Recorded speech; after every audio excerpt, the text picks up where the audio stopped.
Hello everyone, I'm Martin and I'm part of the Media Access Marketing Department for SCAA. To those new to the channel, welcome.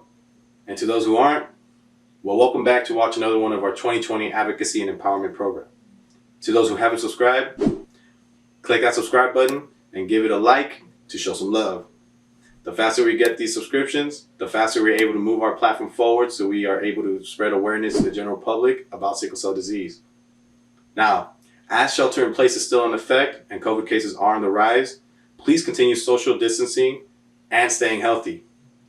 Today's session features entrepreneur Victor Reynolds. Victor Reynolds will be discussing hacks on how to be productive that takes little to no discipline.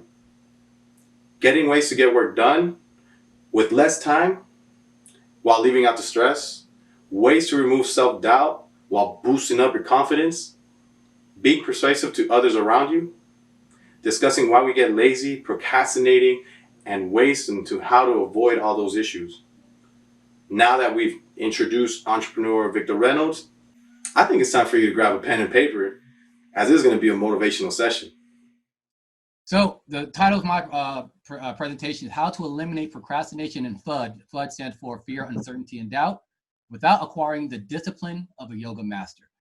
So this is my 5-step formula to productivity and radical life change. As I said before, I truly believe if you embody these changes, that you will literally change your life and your outcome. And it doesn't have to be this like 6-month, 12-month journey. I mean, sure, we're going to continue to get better at things, but you can actually start seeing changes by the end of this presentation if you choose to. So quick show of hands. How many people are care providers in the audience? Raise your hands. I don't know if you can do the hand thing on the bottoms. 1, 2. Some people have their cameras off, so I can't see if you're raising your hand. Great. I'm assuming everybody else is a patient. I see you. All right. So when I'm presenting, just make sure you kind of think about how you can relate it to yourself and to your patients. So we're going to start off with this. You are what you think. Now think about this. I have all this words on the screen. Don't worry. We'll go through it. Living with sickle cell is a full-time job, just like with any type of ailment or anything like that. So it's very easy to fall into a victim mindset or mentality when certain odds are stacked against us. And a lot of times we do that because we want the attention, that pity, that whatever it is, just so it kind of makes us feel good. And I invite you, whether you are the person suffering with sickle cell or you're providing care for someone who does have sickle cell, to see past the illness and see the person as they are. See life as they could be, even with the challenges, because we all got challenges. Some of us may not have sickle cell. We may have our other issues, be it health, relationship status, or death in the family or whatever. But really start to see how your life can actually change when you start to shift your perspective and you decide what you want to focus your life on and not on other things, and how things can change for you. So what I want to talk about is how our identity and productivity are linked. Originally, this was going to be 2 separate topics. I had to merge in one thanks to COVID-19. Thank you for all the people who are not wearing masks and extending this house arrest stuff we're going through. Appreciate it. But the bottom line is, you don't do productive things. You are either productive or you're not. All right, so this is what we're going to learn together here. Number 1, my 5 favorite hacks on productivity that take no discipline at all. The next thing, how to get more work done in less time with less stress. How many people are actually stressed more so right now because we're locked in place versus, you guys can put it in the chat, or you can raise your hand, you can say it, you can speak up, say amen, do whatever you need to do. All right. I'm going to show you guys a foolproof way to remove self-doubt and boost your confidence instantly. I mean, how many of us suffer, may not be all the time, but just times of just that self-doubt that kind of stops us in our tracks from not doing the things that we want to do. Yesterday. Okay. All right. There you go. Yesterday. All right. Well, I'm also going to show you, I'll start to give you the basics, how to be more persuasive to those around you. So this is just not just for caretakers, for patients as well. So like for caretakers, making sure that, the people you're taking care of, doing the things that you need them to do to stay healthy. And for patients, when you're asking for help or looking for assistance, whether you're at a medical office or whatever it is, that people take you seriously, and that you can convey what you need to convey without, all types of crazy drama or anything like that. All right. I'm also going to talk about a lot of why we get lazy, why we get drained of energy, and why we procrastinate, and how to avoid all of those issues. And there's going to be a lot more. So I hope you guys are ready. Do you guys have your notebooks? You guys have something to write with? We're going to be writing a lot of stuff, and it's not necessarily for just writing down what I have on the slides. If you guys want the slides later, I can send them to you. This will be things that's going to help you do the things that you're trying to accomplish. Please send that to Aiden too, because she's going to send out the post testing as well. Or I think Nadita will send out the post testing. So that'd be great to have those slides with it. All right, yeah, no problem. I can definitely do that. All right, so your host, I am a San Francisco native. My name is Victor Reynolds. I am a coach and founder of the San Francisco Champs AAU basketball program with Antoine. We've been doing this for, at least 15 years. How long, Antoine? 15. Yeah, it's a long time. I'm a former software engineer. I was in the game industry. I still do a lot of software engineering. I'm actually spearheading a couple projects now in my quote unquote spare time. I'm an entrepreneur, so former software engineer because I left the workforce so I can work full time for myself and get out of that rat race. And I also coach other entrepreneurs. I have a Quit with Confidence program, so I help people if they want to transition out of their 9-to-5 job, how they can do that, and not just about making money, but like how are you going to take care of your insurance? What habits do you need daily? What are you going to do, and what skills do you need to learn to make sure that happens? The savings plan that you need, investment and retirement, all these things that kind of your job kind of provides you to kind of keep you shackled to your job. I can show you how you can do that for yourself. And if you don't want to quit, that's fine. You'll just have more money, more confidence. It works that way too. I'm getting certified to be a mastery coach. I'm an author of the book Antoine told you about. I'm also a nap enthusiast. As soon as this is over, I'm probably going to take a really delicious nap. I can't wait. I'm an athlete. I'm a husband and a father when I want to be. All right. So what I would like you guys to do, I would invite you guys to think back and tell me about some of the things you learned so far from SCAA-SF. Like maybe from Kimball's awesome presentation last month, all the nutrition and health things and the recipes or something. All right. So think your favorite thing. It could be maybe another presenter said something that really resonated with you, or maybe it was, I don't know. You tell me. If you want to share, feel free to share in the chat, say it out loud, or just kind of keep it in your mind real quick. All right. You got that? Okay. Now, before I tell you why we're doing that, I'm going to tell you about this guy, Wahid Dula. This was a client of mine, or a past client of mine. He needed help in his internet-based business. So he wanted to be an affiliate marketer. And for those of you that don't know, you're basically taking somebody else's product and you're promoting it online. And it can be a very lucrative business. But a lot of people get started in it, they kind of get stuck in the mud, don't know what to do. So I started to work with him, but he didn't really do any work. Now, we both realized there was a mental block going on. Like we've each said it, like, well, I'm like, why aren't you doing the things I need you to do? Like, it really felt like I was trying to push a boulder up the hill. And instead of him kind of pushing the boulder with me, he was trying to push it back down the hill. I didn't understand it. And all it did, it just caused frustration. We were both frustrated. He was frustrated. He wasn't seeing results. I was frustrated. He wasn't doing work. He made all the excuses in the world. In fact, I asked, he said he got busy, so he couldn't do something very simple. I said, well, what were you doing? Let's go through your day step by step. After we went through it, it turned out the things he mentioned only took about 3 hours of his day. So there was 21 hours left to do a task that should have taken him 30 minutes. And I just couldn't understand, why wasn't he doing it? Why can't I just give him information, he just apply it? So honestly, I started to look at him differently. Now, it didn't help that I lost my mother during this time, but I started to be like, well, he ain't trying to do the work. He ain't really hungry for it. He don't really want it. Why should I work hard for him? He's not going to work hard for himself. And while that's true, you got to take responsibility for your own actions. As a coach, there were probably ways that I could have reached him that I did not understand, and I did not reach him. So in the end of the day, I failed Wahid. I mean, it's not easy to admit, hey, I'm a coach. I do this, I do that. I'm so great. Look at me. I'm champion of the world. And I'm talking about one of my biggest failures. But in life, I learned that a lot of the failures are lessons and opportunities for the future. And the lesson that I'm going to go over with you guys in whole is basically what I wish I would have known for him. And because of this, I actually learned a lot more. So at the end of the day, it doesn't matter what I tell you, because if you don't believe in what I say, guess what? It don't matter, because humans hate to be wrong.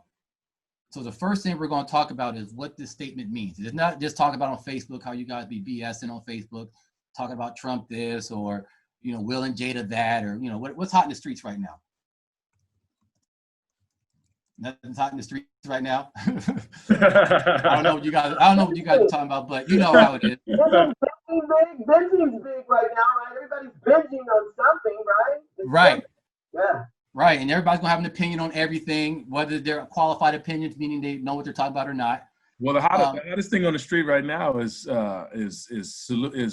false information about COVID. Oh my God, yes. Everybody they all got their opinions on COVID and what it is and what it. Oh my, don't get me started on that. But the point is, we're gonna get into why how this goes deeper than just being opinionated. All right. So Henry Ford has this quote: "Whether you think you can or you can't, you're right." You guys have you guys heard this quote before? Say something in the chat. You say, yeah, put a Y. It's fine. I feel bad for whoever's going to be the moderator for the Q&A later. I'm going to flood this chat. Oh yeah, the thumbs up. That's what's up. That's what's up. So basically this quote, we'll get into what it really means, but how you see things and how you do things. Or whether you think you can do it, you either can because you'll eventually succeed, or you think you can't and you won't try, and therefore you're proving yourself right. So our potential. All right, I'm gonna give you guys a little story that I've heard. It's attributed to Mahatma Gandhi, but I've also heard that he didn't really tell this story, but it doesn't matter. So on your notebooks or on your piece of paper, I want you guys to follow along. So what I want you to do is just take a portion of a page, and I want you to draw a dot somewhere, just enough. All right, so just one little dot. And as you see from the little card, that dot represents you. Now notice, hopefully you gave yourself enough space. You don't need a ton of space, but from that dot, you can start anything, right? That can be the beginning of a beautiful story you write, or it can be the beginning of a wonderful picture you draw, or, whatever it is. Now, what happens when we go through life? Things happen, maybe you're in high school, you ask out somebody to the prom and they reject you. You try for a sports team, you don't make it. You're in the workplace, you go for a promotion, you don't get it, right? And usually what happens is when some type of hardship happens, maybe a death in the family or breakup, whatever it is, we start to wall ourselves off just a little bit in that area, right? So what I want you guys to do right now is to just think about a couple examples in your life where something didn't go as expected. And so around that dot, I would like you to draw little, partial semicircles and whatnot around that dot you created. Just think about the things that just didn't go right. So you just have a dot, and you think about something that maybe you like, damn, I did that, I'm never doing that again, right? So draw a little bit of a wall or a little bit of a line or something like that around the dot that represents you. I'll give you guys about a minute. And as you're doing that, I just want you to kind of get back in your mindset, or just being back in those moments. How you felt, the conclusions you came to, etc. during that time. And what some of you may notice is that as you guys continue to think about just different things that happen, whether they happen in childhood, teenage years, young adult, or whatever it is, eventually you might have a complete circle. Anybody have a complete circle yet? Not yet. Not yet. This complete circle represents your comfort zone. Every time you try to break out of this comfort zone to do something new and different, that wall keeps you in. And there are times in your life that you want to try something, but as you get close to that comfort zone and you get there, you go right back to what you're comfortable with. And what I want you to do is kind of look around where you are right now and notice that everything you have, every decision you made, everything that's going on in your life at this point, it's all within that comfort zone. Now, if your life is completely perfect and you want nothing more, and you are giving humanity back at a way that can't be said, then your comfort zone, that's great. Wonderful. I don't think there's a human like that exists. I know it ain't me. But all the things that you want, whether it's more money, whether it's a relationship, better health, to be able to give more impact in the world, whatever it is, it's all outside of that comfort zone. We walled ourselves off because of past experiences and hardships, and we made decisions based off of that. And now it kind of locks us and it keeps us in prison, just like this house arrest from COVID-19 has done. So before I get into deeper that, let's backtrack a bit about our default programming. And what I mean by that is basically a lot of things we do is kind of an autopilot. So think about this, as you're maybe commuting to work, or when we used to commute to work in the before time, before COVID. A lot of times, are you consciously thinking as you're driving, or you're kind of just going on autopilot?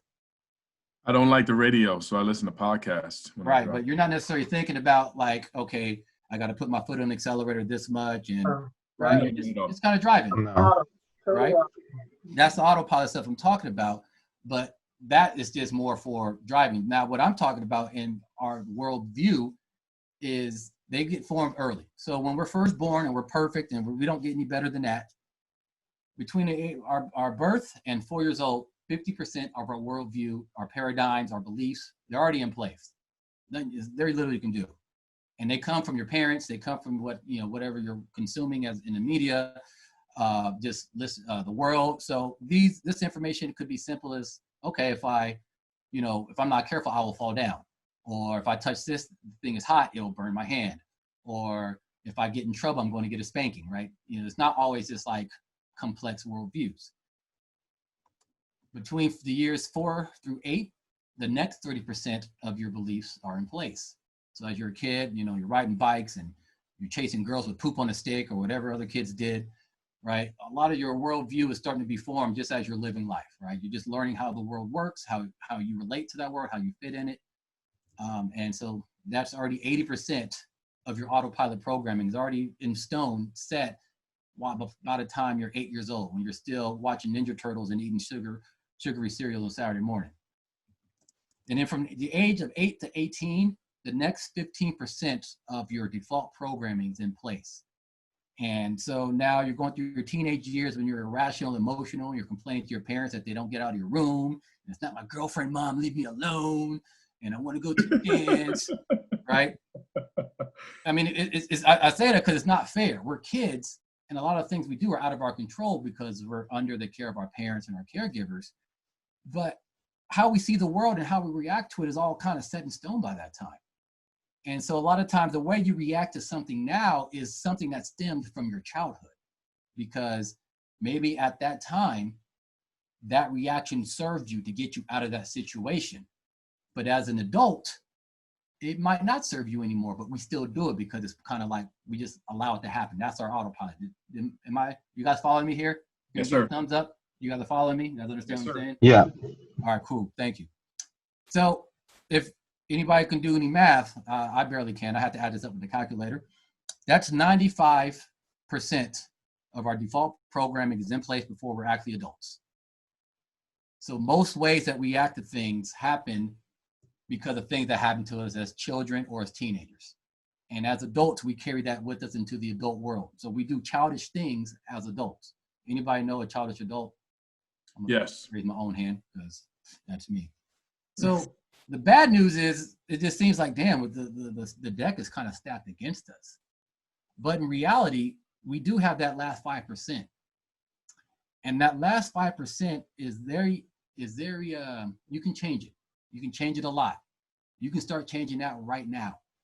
And from my personal experience, it seems that that first 95% of that default programming, like the information needs to travel through my brain and it gets through that last 5%. And that last 5% is able to kind of stop those thoughts and those actions before they turn into something I don't want. So you also have that same power. It's just maybe you haven't recognized it. So I ain't never wrong. So going back to why we hate to be wrong, right? So check this out. I want you guys to let me know if you've experienced this. To make sure that we are right, quote unquote right, we will subconsciously sabotage or sometimes enhance our own behavior. So has there ever been a chance where you had an opportunity and you didn't go for it, or you just knew something would go wrong and then it went wrong? Have anybody experienced anything like that before? Yes, sir. Anything similar? Okay. Now that's a lot of it is your ego talking. It's a part of you, but it's not who you are. So a lot of people also call this like a CD that plays a bad song in the back of your head. And those bad songs are the self-criticisms, the self-doubt, the I told you so's, the grudges you may hold with other people because you're right and they're wrong, etc. But that's not really who you are. It's just a part of you. And depending on how you live your life, you can feed the ego to be bigger. And I'm not talking about ego in the classic sense, like, that you're like some dude with BDE. Young kids would know what BDE is. I'm talking about this part of you and your consciousness. Now, if you can shut up the ego, you will be much happier. And a lot of the Zen philosophies go into how to actually do that. It takes work to do that because we've been doing things so long our way that to think and to operate in a different way is a little more difficult, but it is possible to change. Now, what do you want to be right about? Well, think about the habits that you do. You think you do them because they're good or they give you some benefit on some level, right? The beliefs that you hold them because you think they're right. You think that they're good. They think that will serve you. The way you see the world, you have that worldview because it seems to serve you on some level, right? Like, well, the world works this way and people are like this, and that means I got to protect myself like this. You feel there's benefit there, that you're right. Your abilities and what you can do and what you can't do and what you should do and what you shouldn't do. You think that in the way you are is just how it is. And you will fight tooth and nail to make sure that, yeah, no, I'm right. This is my abilities. I told you I can only do this. I can't do that. Basically, you don't want to be wrong about anything. So everything out there, you want to be right about. So here's the thing though.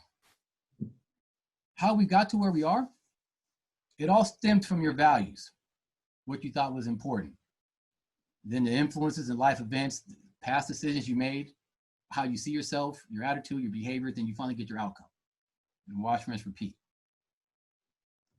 Now, I'm going to get a little deeper into this. Now, this part might be harder to follow, but it's very important because I can't give you the actual tips and tricks and all the tactical portion if we can't get this past the basics and the fundamentals. You guys follow me? You guys understand what I'm saying? Okay. All right, so far so good. Yeah, you guys understand? Any questions? Anything? Okay, good. I want to make sure that we're following along. Hopefully, again, I'm telling you, this is going to change your life. Yeah. So, thoughts versus facts. Your thoughts can be interpretations of the facts. So facts are neutral. They're not good. They're not bad. They exist. Like the number 5 is a fact. You live in San Francisco. That's a fact. Woo, you may have man. That's a fact. Huh? Man. These are just facts. Not good or bad. It just is, right? It's a real life circumstance or a situation without any sort of judgment or interpretation or feeling attached to it, right? Like, I don't know about you, but I'm not attached to the number 10. It just exists. It's number 10, right? Again, whatever happens, it's not good or bad. Whether you like it or not, that's the fact. Number 10 is the age that I passed a long time ago. There you go. Now, our interpretations colored facts to make them seem good or bad. All right, so question. Do you guys know what a golden retriever is? You guys ever seen a golden retriever, the dog? You guys? I like dogs. Right, okay. All right, this will be for you, Antoine. Are golden retrievers vicious I've heard dogs? of the dogs. There you go. Are Kimbo, are they vicious dogs? They're not supposed to be. They're very distractible, though. They're not they're bright, but they're not bright. You know what I mean? Right. They're a lot of high energy. Yeah. They seem to love people. So far, so good, right? Yeah. Claire's our dog lover in this group. Well, Claire, do you like golden retrievers, Claire? They're the best dogs. I've never met a mean golden retriever. Absolutely. I love that. Now, yeah. One of my mentors, he gave me this story, and it really demonstrates how we can color facts. So as a 4-year-old, he's out, he's playing, right? And there's a golden retriever being a golden retriever, doing golden retriever things. And, this golden retriever is excited. He loves people. He's jumping on people, licking their faces, all that. Now, golden retrievers, are they big dogs or small dogs? Big dogs. Big dogs, right? Mm-hmm. You know, every time I think Golden Retrievers, I think about Comet from Full House, their family dog. Yeah. In reality, that they had like 3 or 4 Comets. They died in between. But anyways, sorry to bring that up. Sure. But Jeremy, as a 4-year-old, he's just out playing in front, and the dog sees Jeremy. He's excited, and he runs to Jeremy, knocks him over. He's licking his face, and the tail is wagging. He's all excited. Now, as an adult, we see that. You're like, oh, man, that's kind of cute. But I'm pretty sure him getting knocked down was probably not the best experience. But, oh, it's a dog. It's a friendly dog. But, see, we saw that fact, right? And we can see what's happening with the dog. However, Jeremy, as a 4-year-old, didn't understand that. He was terrified. And he took that terror with him for most of his adult life. Because every time he thought about a dog, he thought about that one fact. The fact the dog knocked him over and licked his face. It's not good or bad, it's just what happened. But he colored it as he was being attacked. He was getting mauled by a dog. He's 4 years old. You know, what is he going to expect?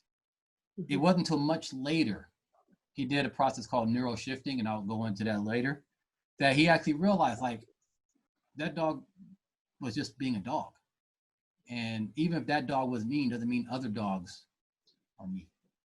And it took him a little while, but he once he changed how he saw that fact, he was no longer afraid of dogs. But before that, you could not get him within 10 feet of a dog. Now, here's another example. I want you guys to think through this. You can write this down if you want. All right, so there's gonna be a fact. Let's think about your income.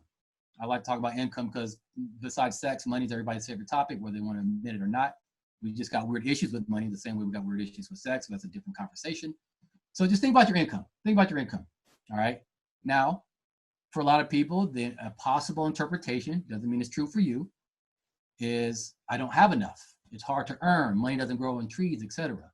So no matter where you are in your income, like in, you know, how you, with your income right now, I want you to start to think those thoughts. Think, close your eyes if you need to, and think, okay, I don't have enough. Damn, money's hard to earn. I got these bills to pay. I don't have enough. I don't know where it's going to come from. I want to do these things. I can't do it because I can't afford it. All right, just think about that for a second. All right, let that circulate in your mind for a minute. All right, now as you're thinking about that, what emotions are coming up? Happiness. Because you don't have enough money? Fear. Fear. Anxiety. Anxiety, exactly. Stress. Stress. All right, now, whether these feelings are just because you're thinking the thought or they're real, let's think about this. When those emotions come up, what actions do they normally lead to? For some people, they hoard money. For others, they feel they got to work 3 or 4 jobs. For some people, they're just eternally stressed, which is bringing down their health, their happiness, how they relate to people. And then when we have those actions, what are the results of those actions? Stress, overwork, health issues, negativity, missing out on life, right? Those are the results when we have those types of thoughts. But what if we had a different interpretation of income? Now go ahead and think, I have enough money. I can easily generate it when I want. I may not have the skills now, but I'm quickly getting the skills to easily generate money. All I gotta do is one little thing, and I can generate the money I need to do this thing or to pay that bill. What are the emotions that come up when you think those thoughts? Think about those emotions and what actions would they actually lead to? And if they led to those actions, what results in life would you get? So for me, when I think those thoughts, it actually leads me to actually diving more into my self-study, learning maybe a little bit more of marketing, for example. Or if I have an idea, having the courage to actually execute it and just see what happens. And then when things work out, now it's actually bringing an income I expect. So now the next thing I try, I'm more confident in it. It's causing me to do more and more things. All the things I talked about. So it leads to a very different result. So let's bring this a little closer to home. What beliefs do you have about health, your health, or the health of your patients, whether you have sickle cell or you're caring for somebody with sickle cell? Feel free to put in the chat, say it out loud, whatever it is. Tough situation right there. A lot of false beliefs because people are getting misinterpreted information and terrible help. Now, listen, having sickle cell is a fact, right? But as Antoine said, there are a lot of people misinterpreting information or the facts out there. But what about you personally? What interpretations are you giving that fact? You know, sickle cell exists and some people, they have it. Understand, there is no negativity. Sickle cell, it just is, right? There's no right or wrong. It's just something to notice. Now, I'm gonna give you a little side note. As you do work like this, you start to realize, okay, I understand I should see things in a certain way. Oh, but I'm not doing that. Oh, and you start beating yourself up over it. And you start, you know, like, I don't want to feel this anxiety. But then I shouldn't feel this way. And then guess what that does? Causes you to feel more anxiety. And it causes more and more. So it's a downward focus, right? Understand, you're a human. You're not gonna be able to do everything perfectly all the time. Only I can do things perfectly all the time, every time. Only I have that power. So understand, it is what it is, right? It's not good or bad, not right or wrong, not should or shouldn't. It just is. It just exists. But as you start to examine your current beliefs about sickle cell in this example, what emotions does those bring up? Anger. And then when you're angry, what type of actions do they lead to? Misinterpreted actions. Right, potentially. And then those results, do they get you closer to your goal or not? Unfortunately not. No. The anger could be good, right? It could force you to do something that actually does get you closer to whatever your goal is. Or it can do something bad. But this is why we have to stop in the tracks to kind of think and look at a fact. And it's not always easy to see a fact. Sometimes we confuse a result with a fact. Like some people say, I don't have any friends. Well, okay, that seems like a fact. But in reality, that's a result of somebody who's closed off, who's not actually going out there to meet people, who's actually not going out there and, you know, putting that foot forward and actually leading by example. But so this work is not easy, but as you can see how powerful it can be. I told you this stuff can really change your life, how you see things, and you start to check yourself before you start doing dumb stuff or just non-productive stuff. It may not be dumb, but it just doesn't get you closer to where you want to be. Vic, quick question. Yeah. I've heard some people say that frustration can actually be a bigger deterrent than anger. Well, it depends. It totally depends, because a lot of times people are frustrated. It depends on who you are. The people, they shut down. Anger, in many cases, actually gives you a bunch of energy. It's not sustainable energy, but it gives you to do something. Take action. That's why I want to punch someone in the face. That's exactly what I heard. Yeah, they say it when you get frustrated, you're collapsing. Right. Anger is actually allowing you to burst out. Right. And it's just whether or not you can see what's going on and actually direct that to the goal you want. Again, the anger is not good or bad. It just is. You have to control it. Are you getting closer to what you want or not? So the reason why this is important, these repeated thoughts, they become your beliefs. And so if you keep thinking a certain thought, those are how your beliefs start to form. And because we always want to be right, you're not going to look to change those beliefs or change that interpretation and see how it's not serving you, right? So what you think about yourself, the world, and others stem from your own beliefs. Again, the world's out there. It just exists. But what you think about it all comes from what you see and what you think about it. Again, beliefs aren't good or bad. They're just going to help you get to a certain result or not. So if you think the world is a terrible place, okay, cool. But is that belief helping you live the life you want to live? If it is, then keep doing it. Great. I don't really care. It ain't my life. But if it's not, you have the option to change it. Your beliefs will also dictate how you present yourself, right? Your beliefs and others' beliefs will color how they see you and how you present yourself. It's all tied together. So think about this though. Why do we do anything that we do? Think about any decision. Whether you're dealing with yourself, with other people or not, it's because you want to be happy. I'm not just talking about skipping in a flower meadow, holding hand in hand, singing songs from the 60s happy, like you're on LSD. But I'm just talking about you think it's going to make you better off in this moment, whether it's short-term gratification or not. Guess what? Yeah. Everybody else is doing the same thing. So when you understand that and you start to understand his work, it's easier to not take certain things personal because you understand they're just trying to be happy. They're just trying to do what's best for them at this moment. So now, I'm not saying you won't get mad. You want to punch a guy in the face or whatever it is, but it does help a little bit. So would you say this in terms of the interaction personally? Because in some cases, we talked about the misinterpretation. Sickle cell patients are wanting to be happy, but their interpretation of a medical official that's not caring for them properly, they feel like that medical professional is just trying to get them out the way.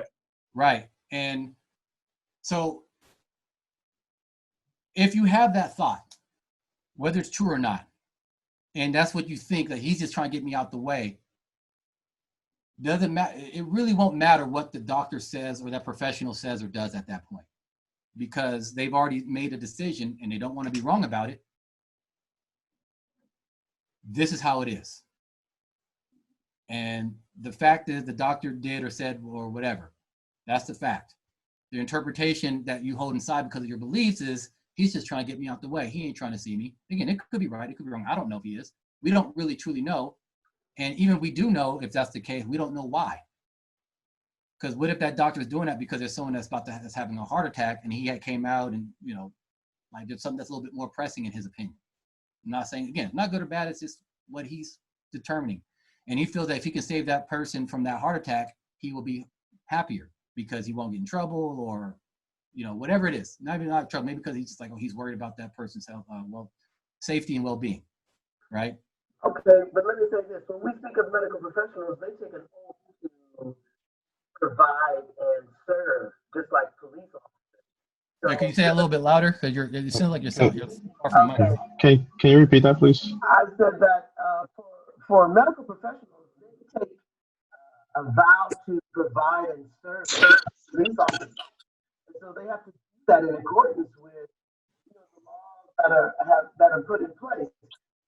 And each patient deserves to receive the same type of attention as all others. So their interpretation of what they're receiving is fact, in my opinion. I'm assuming you're right. It was just really hard to hear you. Wow. Okay. No, you're better. You're better now. You're better now. Say it I'm again. better now. I'm Yeah. right down here in the. I can't believe this. I have this problem here, but. Just type in the chat and then we can actually circle back to it. Okay, I'll do that. Yeah. So anyways, as I was saying, this is why there's this saying, how you do one thing is how you do everything. Have anybody heard this saying before? So in a nutshell, we think things are isolated, right? Like, oh, well, I handle this situation differently and I handle that situation. No, it all comes from the same place. And a popular example I like to give my fifth graders that I coach. Think about some of the knuckleheads at their school. I'm like, all right, so think about one of the knuckleheads at your school, and for us adults, maybe it's one of your own kids or whatever it is. If that kid is acting up in school, do you think they're going to be a perfect angel at home? Probably not. Even if they're, afraid of their parents or whatever, they're basically just fighting their urges and their temptations and all that because they don't want to get in trouble. They see them making those decisions of not doing something to piss off mom or dad as a lot more advantageous than, being able to just go to school and get away with it. Like when you allow certain things in your life, it happen like if you're okay with being late, for example, there's going to be other areas where you don't respect other people's time. It's not just like, oh, I'm just late because of this and it was traffic. No, you didn't respect someone's time. Again, that's not good or bad. It just is. You don't have to respect everybody's time. You don't want to. Your life. I'm not your boss. Can't tell you what to do. But that's usually where that comes from. So I want you to think carefully. You can start writing this down for yourself. Actually, I invite you to write this down. How have you been showing up at your place of business or your work or whatever it is? As in, like, are you going full out? You giving your best? Are you trying to be that model employee or that model entrepreneur? Are you, working hard, or we just can't wait to get to lunch, talk some trash, some gossip, can't wait to get home, watch some Basketball Wives, whatever it is.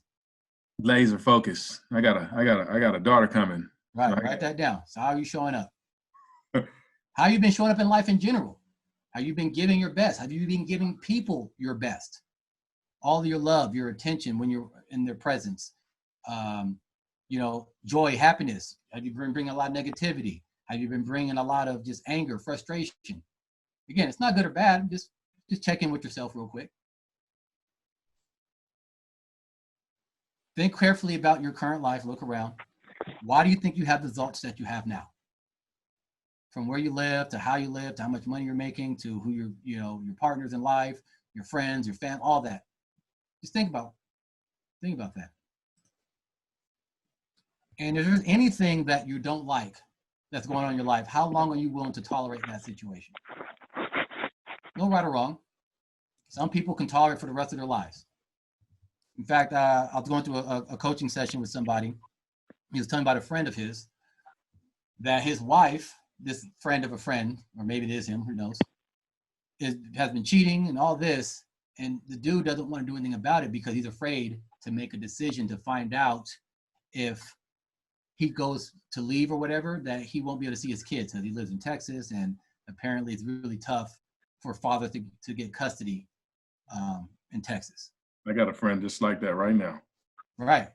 So they're willing to tolerate something I would never be able to tolerate. And that's their life.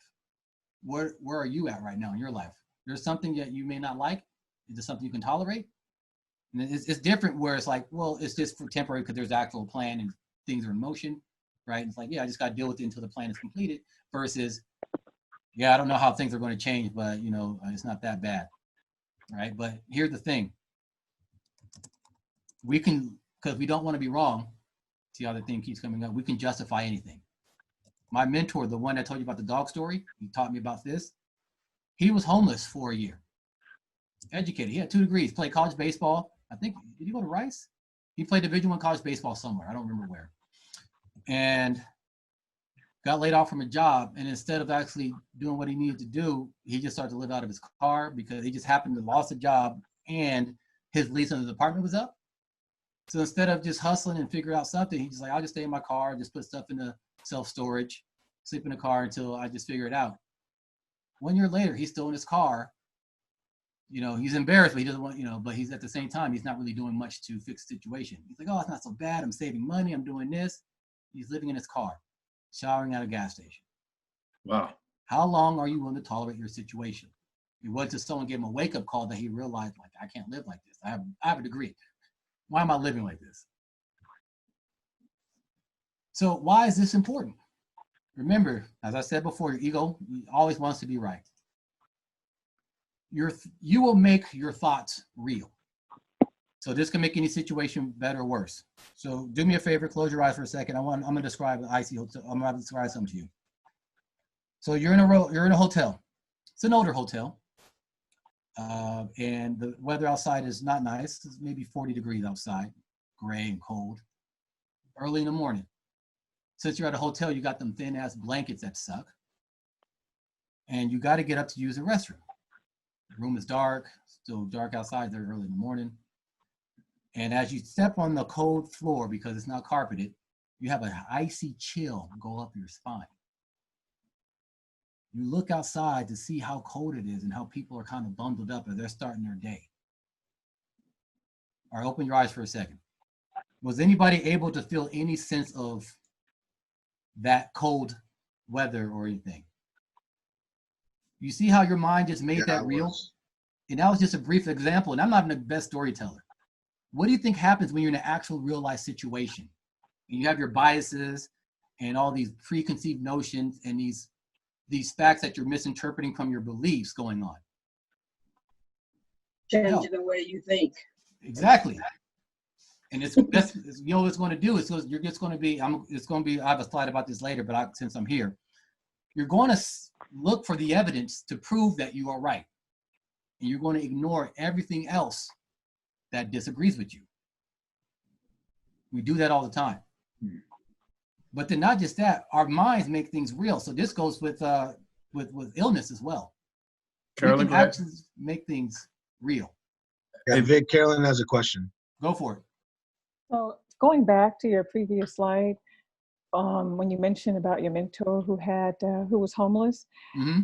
my thought is, if the plan was to be homeless for a period of time, and it was part of the strategy or part, then quote, that would be okay because that was part of the plan for wanting to get back on his feet and do X, Y, and Z. Mm-hmm. And so in essence, that would be okay if that was part of a strategy, correct? Well, again, Okay. it depends. You're correct in that, but it depends on what you're willing to tolerate. And if, basically, is this what you want? Because essentially you're saying the plan, like, I want to be homeless for a little bit because I know it's going to give me something in the long term. Well, So it just depends. It's not good or bad. It's just, that's just right. but that's the thing too. He didn't have a plan. Exactly. So I think Kinda my point is that when you're asking about what you're willing to tolerate, if part of your strategy and you have a strategic plan to get from point A to Z, and part of the plan is to save money, to live frugally, to do what have you, like you said, what are you willing to tolerate? And if part of your plan strategy is to tolerate what you can to get, I guess the thing is, you guys know it, happiness, what's his name? Will Smith. I read the book. The Pursuit of Happiness. Pursuit of Happiness. So I'm sure that wasn't part of his plan to lose his home, to live out. Basically, they were homeless. That wasn't part of the plan. But because the strategy was to finish this program, which will lead to greater wealth, that's what the person was tolerating. And that's why I think when we look at it, we have to look at toleration with respect to the strategy that we have in place or whatever the plan is in the future. Just wanted to kind of clarify, because I hear what you're saying about the mentor. He had no plan, no strategy. He just did it. No, that's a good point. No, thank you for that. And that's just for me to add, and I think that's something that our sickle cell, not everybody, but a good number of our sickle cell patients struggle with. Wanda Williams did a presentation in February talking about preparedness, and that's what she was trying to get across to us. It's not necessarily just having something available. It's the fact that you actually are going into the hospital during a crisis and you have a plan. You know what I'm saying? So for our patients out there, these are what we're talking about. We understand your frustrations are going to mount at certain points in time, and people are just going to misinterpret you. But just make sure that you always have a plan, because when that thing hits the fan, remember, everybody always says you can count on your foundation, and your plan is your foundation every time you go to the hospital. There you go. Cool. Thank you for that. Appreciate it. We'll get more into that stuff as well. So yeah, we're not done there, but we're still laying the foundation. Last thing about the brain making things real, like this happened literally before I got on this presentation today. You guys ever been in that half sleep state where you're kind of awake, but you're kind of still dreaming a little bit? So I was in that state a little bit. And in my dream, for some reason, I had my dresser drawers on the floor. And I'm trying to walk around the dresser drawers, right? Trying to just make a quick little turn. And I stubbed my toe in the dream. But in reality, I jumped. I reacted as if I had a painful reaction in real life. Your brain is so powerful. Your mind is so powerful that you can literally enhance your health and your life, or you can decrease it with just how you think. And it doesn't just happen to humans. One last story that I wasn't even planning to share, but it just came to mind. A friend of mine, he lost his brother like 20 years ago to gun violence. And before that his brother had a dog. They used to love each other. You know, like a Nikita. And after his, the brother died, the Nikita kind of realized my owner's not coming back. So the Nikita went up to the bed where the owner used to, sleep, and literally died. Was not sick, was not an old dog, was only a couple years old. It was so sad he died. That's the mind. We can do the same thing. Our health can do the same thing. When you lose the will to live, you just give up, your body starts to shut down. Because our mind is that important, is that powerful. All right, let's see. So again. Yeah, I totally want to second that with Victor. I just had a dream a couple of days ago where I felt like I got hit by in my dream I got hit by a car that was passing by as I was doing some type of exercising and stuff, and then I woke up and my right side of my rib cage was just super sore, as well as I felt spasms in my left side, and I hadn't done anything besides just my normal day-to-day stuff. So mind can be a very powerful thing. I definitely agree with Vic on that. Very powerful. And look, we could use that to our advantage. So I'm not saying, you think good thoughts, all of a sudden any illness is gone, but it can go a long way. It can definitely go a long way. So we can definitely use our mind to our benefit, because it's just like a nice supercomputer that can do so many things. But we often use it to our detriment. Why? Because of our beliefs, and we don't want to be wrong. So we often jinx ourselves. Like when something's good about to happen, we'll do something done to mess it up. Like lottery winners. They don't blow their money from not just bad spending, but they do dumb stuff to lose their money. And it's not always just about like buying Fabergé eggs and going to Atlantic City, but sometimes it's like, I'm going to have an affair. I'm going to do something. I'm going to commit a crime. Doing something where now they lose access to that money. And that actually speaks to a deeper issue of how they view money themselves. But that's a different discussion, right? Often when we have certain things that are happening in our life, we'll start to quote unquote get lazy because our mind is saying, nope, we don't want this. Nope, we don't want to do or become something that we think is bad. Therefore, I'm going to do everything in my power to make sure you don't do it. I'm going to make you lazy. I'm going to make you distracted. I'm going to do whatever it takes to keep you away from that thing that we don't want, right? We'll even talk ourselves out of doing things. So listen, we will look for evidence, again, to prove we are right about something and ignore anything else. This is the second time I said that. You might want to write that down. All right, so we're going to transition a little bit. So first off, do you know what your values are? Now, we're going to find out why we do procrastinate and then what to do about it. Why do things that are not dangerous cause us great fear as if they were dangerous, like public speaking, for example? And why do we tolerate what we don't want in our lives, in our relationships? So think about the people who are in terrible financial situations, the people who are in terrible relationships, who have terrible health. Now, we all know these people, they might be us, but they keep doing it every day. They don't change it. The question is why? And then if you're not in those situations, why are there's so many people who help enable those to continue that cycle of suffering? So what do you truly value? So Dr. John DeMartini, he has a method to find value from the book, The Values Factor. We don't have time to go into it today, but I can give you that sheet. But in a nutshell, he just has, it's like a spreadsheet, and it just has a couple of different areas of your life. And you list out the things that you have, that you surround yourself with, people, objects, information, etc. And it helps you to really discover what you value and not what you think you should value, what people tell you to value. I can give that out at the end of the, I can email that later. I'm gonna say this, your value is neither right or wrong. So for example, when I went through this, you would think my 2 kids would be one of my highest priorities. But going through the exercise, they were like number 4 or 5 on the list. Now, is that a bad thing? For me, no. No. But for other people, that might be the worst thing in the world. But it's not right or wrong. It's just, is it helping you get to be the person you want to be or get to the place you want to go? And in my value worksheet, my number 1 thing was business and entrepreneurship, because that's what I valued the most at that time. And guess what? Your values change. It's not like they stay static. Your beliefs are kind of stuck, until you work hard at them. But your values just kind of, every couple of months you redo the exercise, you'll find you have another number one. It's just how life is. But that's and I hope I'm not just kind of beating a dead horse, but that's self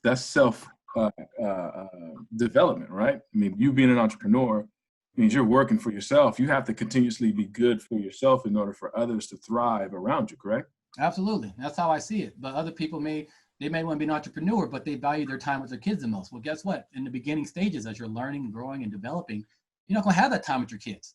So because of that, it's actually a great segue. They're not going to do the entrepreneurial things that they need to do. They're going to keep getting stuck. They're going to get shiny object syndrome, meaning, oh man, this business model didn't work. Oh, I heard people are making money over here. Let me do what they're doing. You think it's going to be any different? It was never the vehicle. It was never the business model, because they want to spend time with their kids and not doing the things like learning the skills, going through the trial and error and all that. We'll get into that. Your daily activities show you what you value. So think about what you do every day. That's what you value. It could be your job. It could be whatever it is. But what you do every day, you can be, you want to make sure you watch a certain amount of Netflix every day. That's what you value, what you do, what you spend the most time thinking about doing. And there's things, again, sometimes we think we value something, but we truly don't, because you think it sounds good. You think that's what you should value or you care about, right? But values are not social idealisms. And what a social idealism is basically what society says are important or is good. So don't steal, right? Or be kind to the elderly, or take a shower every day, or whatever it is, right? Because society says we should do it. A lot of people think, oh yeah, I value that too. Well, in reality, it's not, because I saw you steal the other day. You said you value the elderly, but when's the last time you went and volunteered your time at like a old folks home or something? You say you value your cleanliness, but you haven't showered in 2 days, right? So, and again, is that right or wrong? No, it's just telling you where their values actually lie. Notice there's a lot of getting rid of a lot of judgment and, again, interpretation on facts. Because when we start to color things like, oh, that's bad and that's good, you start to just reinforce the beliefs you already have, and the beliefs you have got you to where you are. But if you want something new and different, you're going to have to be a new and different person with new and different beliefs. So when you do things that are not aligned with your values, so you're, kind of what I was talking about a second ago, you become very frustrated. Think about when you have to go to work and you're like, oh, well, because you're kind of forced to go to work because you feel you need to do that to make money. All right, or maybe you got to spend time with somebody that's kind of an energy suck. You feel forced to do it, so you hate doing it. You feel frustrated. You're easily distracted. You're basically anything you can do to get out of that situation and get away from that, you're going to do. So like, oh shit, my phone. Oh, text message. Oh, Facebook. Oh, the IG. Oh, because you're doing something you don't care about. But it's much easier to stay focused on doing the things that you love. You fail often because you're not really putting your heart into it. You don't really want to learn to get better. You're just trying to get the whole situation over with, right? You struggle to complete tasks or even start them, aka procrastination. I wrote that. But when you are doing things that are aligned with your values, you are energized as you do those things. So I'm going to use an example. I don't know if Kareem's on the talk on the thing, but lately he's been talking about how tired he is about. He's on. He's on. He's on. All right, Kareem. So you can chime in if you want. But we have a certain within our coaches group, Kareem is doing a lot. He's the director of our AAU program. He's killing it. He's doing everything he can and then some. Honestly, if I had to do the things that he do, I probably need to sleep for a week. And I'm a nap enthusiast, so I can say that with an accurate time estimate. But the reason why he's able to push and persevere is because he's doing something he loves. If his job asked him to do the same work or the same time commitment, he probably would have dropped dead of a heart attack 10 years ago. He works that hard. But because he is so energized and he loves what he does, it is easy to keep working, right? 30 minutes with something you like doing versus 30 minutes you hate doing, what do you think is going to pass, the time's going to pass faster with? When you do things that are aligned with your value, you normally gravitate to the actions that will move you towards your goal. You don't procrastinate on the stuff that you like. You only procrastinate on the stuff you don't like. Think about that. Think about the things you enjoy doing day to day. So if you enjoy doing gardening and you had the time to go and get in the garden and do whatever gardeners do, you know, planting stuff, I don't know what they do. Do you think you're going to put that off to do something else like wash the dishes? Do you think you're going to put that off because of, I don't know, whatever chore you have around the house? No, you're going to get yourself in the garden and you're going to have your green thumb and you're going to be like Vin Rames and Baby Boy and grow all types of stuff because that's what you like to do. And it's going to be natural because you're looking for a time and an excuse to actually go out there and do what you want to do. It brings you that happiness and fulfillment. And that's what we're all trying to get in this life, right? Any excuse you've had in the past loses all power because you're so focused on what you want to do. That is the power of doing and living with actions aligned with your natural values. So let me give you a quick story. This might be you, might not. So think about this little young boy. Say his name is Bobby Rickards. And Bobby Rickards isn't doing well in school. He's always going to the principal's office. The teachers are complaining to his parents like he's unfocused, he's distracted. His grades are terrible. He's a class clown. He's acting up. Anybody know a kid like this? Yes, raise your hand. Shit, that was me for a while. And then they're like, well, maybe he has ADHD. Maybe he has some kind of learning disability. Like, it's hard for him to retain information. Like, he just doesn't seem to understand. He just doesn't get it. Maybe we need to put him in like a remedial class. You're like, all right. But later on, you find out that Bobby Rickards, if you ask him about hockey, for example, he can rattle off any stat. He can tell you about any player. He can tell you what's going on in the playoff race in hockey. He can tell you about actual hockey techniques. You go to his room, you look at it, there's a lot of hockey paraphernalia in the room. He's playing hockey video games often. He often plays hockey himself.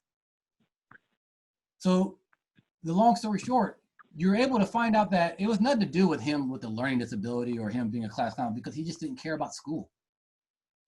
But he had the ability to learn hockey. He had the ability to learn how to skate. He had the ability to learn those stats and figures.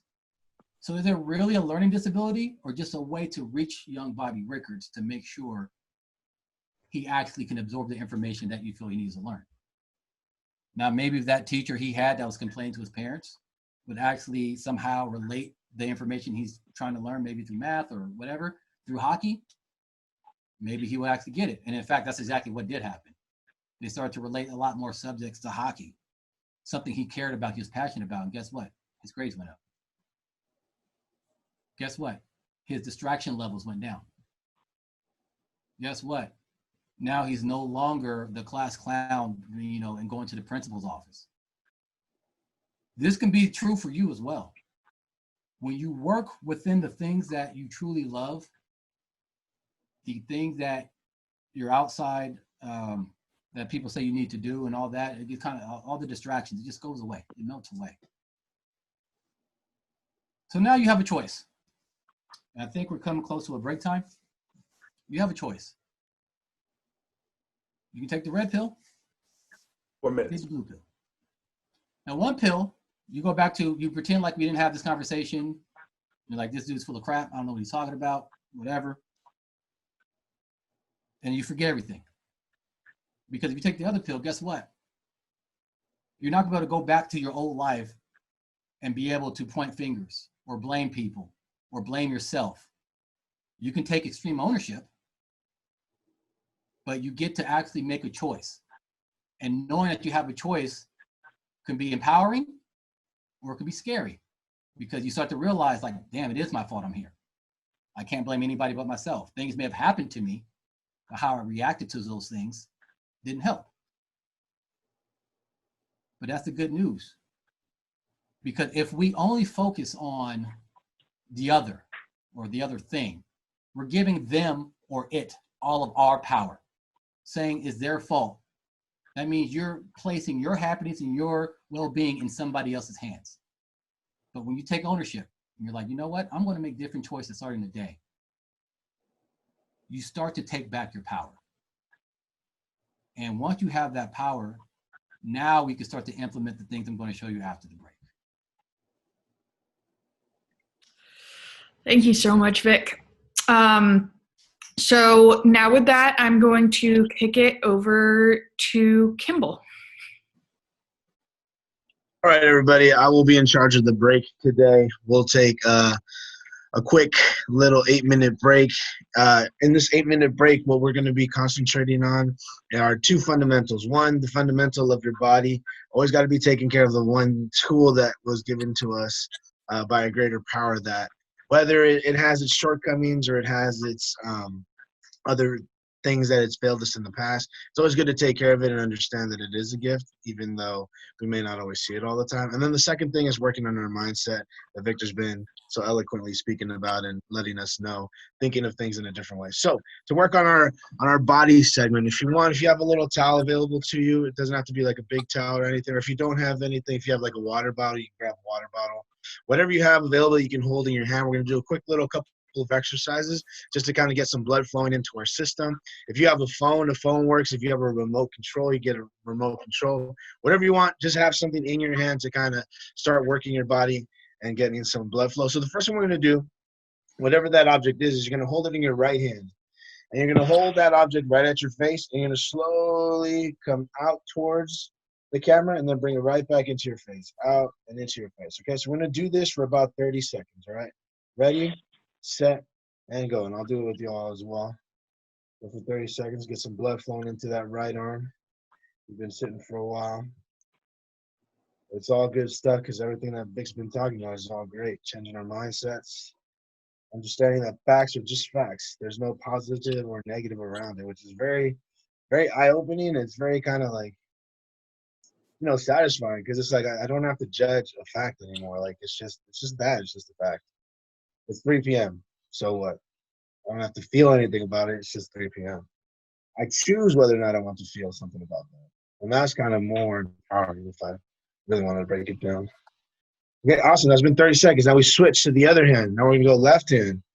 Again, going into the camera, in and out. One of the things that I've found about working out is you can distract yourself from the workout by just talking. Like those 30 seconds, I'm sure it just flew by. Y'all weren't even thinking about it because I was talking the whole time. Distraction. If you're not thinking about it, it's not hurting, but you're still doing it. Great thing about working out. It's mind over matter. You don't mind, and it doesn't matter. Okay, we got about 10 seconds left with this one. And we're done. Good job. Awesome. So now we're going to go back to our right hand. We're going to hold the object in perpendicular, parallel position to our face, but perpendicular to our hand. And all we're going to do is we're going to rotate in and rotate up. Rotate down, rotate up. Rotate down, rotate up. Put that object in our hand, whatever it is. We're going to go with our right hand. We're going to go 30 seconds again. Again, this is going to help you with carpal tunnel. It's going to help strengthen your grip. It's going to help strengthen those wrist muscles, that forearm. If you're doing some baby picking up, this will be great for that. If you're doing some hand holding with your loved one, get a nice, good, firm grip on them so you never let them go. All good stuff for that. Got about 15 seconds left. Good job, everybody. See you all working. Good work. Remember, we're just rotating at the wrist. So all it is just the wrist is rotating. So try not to move your arm as much, just the wrist rotation. Really focusing on that wrist as it rotates up and down. Really working that wrist. Good, awesome, perfect. That's 30. Now we're going to switch to our left hand. Holding the bottle here and rotate down and rotate up. Another 30 seconds. Should be feeling it in your wrist, your forearm. Some of you may feel it in your fingertips. Some of you may not feel it at all, which is fine. You may feel it later. If you want to increase the intensity, you can go a little faster with it. That may give you something more of a workout. The slower and more controlled you go, the stronger you'll get. So if you want to burn an area, go fast. If you want to gain some strength, nice good toning, go nice and slow and controlled. Got about 10 seconds with this. 5, 4, 3, 2, and 1. Perfect. Awesome. Now we're going to hold the object in both hands this way. We're going to plant our feet firmly on the ground in whatever position that we're sitting in. If you're laying down on the bed, that's totally fine. You can have your legs spread out. Just make sure you're in a nice solid position there. And all you're going to do is with your object, you're just going to bring it above your head and bring it back down to your chest. Above your head, back down to your chest, right? We're going to go for 40 seconds on this one. Ready, set, and go. 40 seconds, up and down, nice steady pace. Again, this good pace right here works your shoulders, works your traps, works your deltoids, forearms with that grip, nice and steady. Again, if you want to get a good burn, just increase your reps faster. If you want to build some strength, nice and slow and controlled. Nice and slow and controlled. There's Antoine Saw. Just grab some weights. He's trying to get some big old traps. He needs to with all that baby carrying he's going to be doing lately. He doesn't want his child to be like, why is my dad's shoulders so small? So he needs to work on those shoulders. Totally get that. Go slower, Antoine. You want to get that big bulge, buddy. Got to impress your kid. 10 seconds left. Oh, and by the way, if you're laughing while you're working out, it makes it even harder. So that's what I'm trying to get him to get that burn. And good job, everybody. Awesome. Perfect. Next thing we're going to do is we're going to put our object down. And whether we're sitting or laying on our beds or wherever, we're going to work on overall body movement. Okay. So for these next 40 seconds, all you're going to do is just you're going to get up and sit back down. Get up and sit back down. All right. 40 seconds. Ready, set, and go. 40 seconds. Sit up, sit back down. Sit up, sit back down. Good job, everybody. Sit up, sit back down. No rhyme or reason to it. Just sit up, sit back down. Go at your own pace. That's pretty funny. Go back up and down. Peekaboo. And if you want to hold on to the object while you're doing it, that's totally fine. Nice little thing that you can do while you're working at home is this 40 seconds, and you can even have a great workout doing 3 sets of this for 40 seconds. Yeah, and then you add in the extension Tina. of the arms. So you sit up and then you extend up.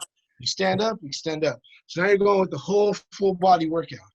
Hey, Kimball, Kathy hasn't had one of my workouts in about 3 months, so she's definitely getting it. Nice. There you go. That's good. That's good.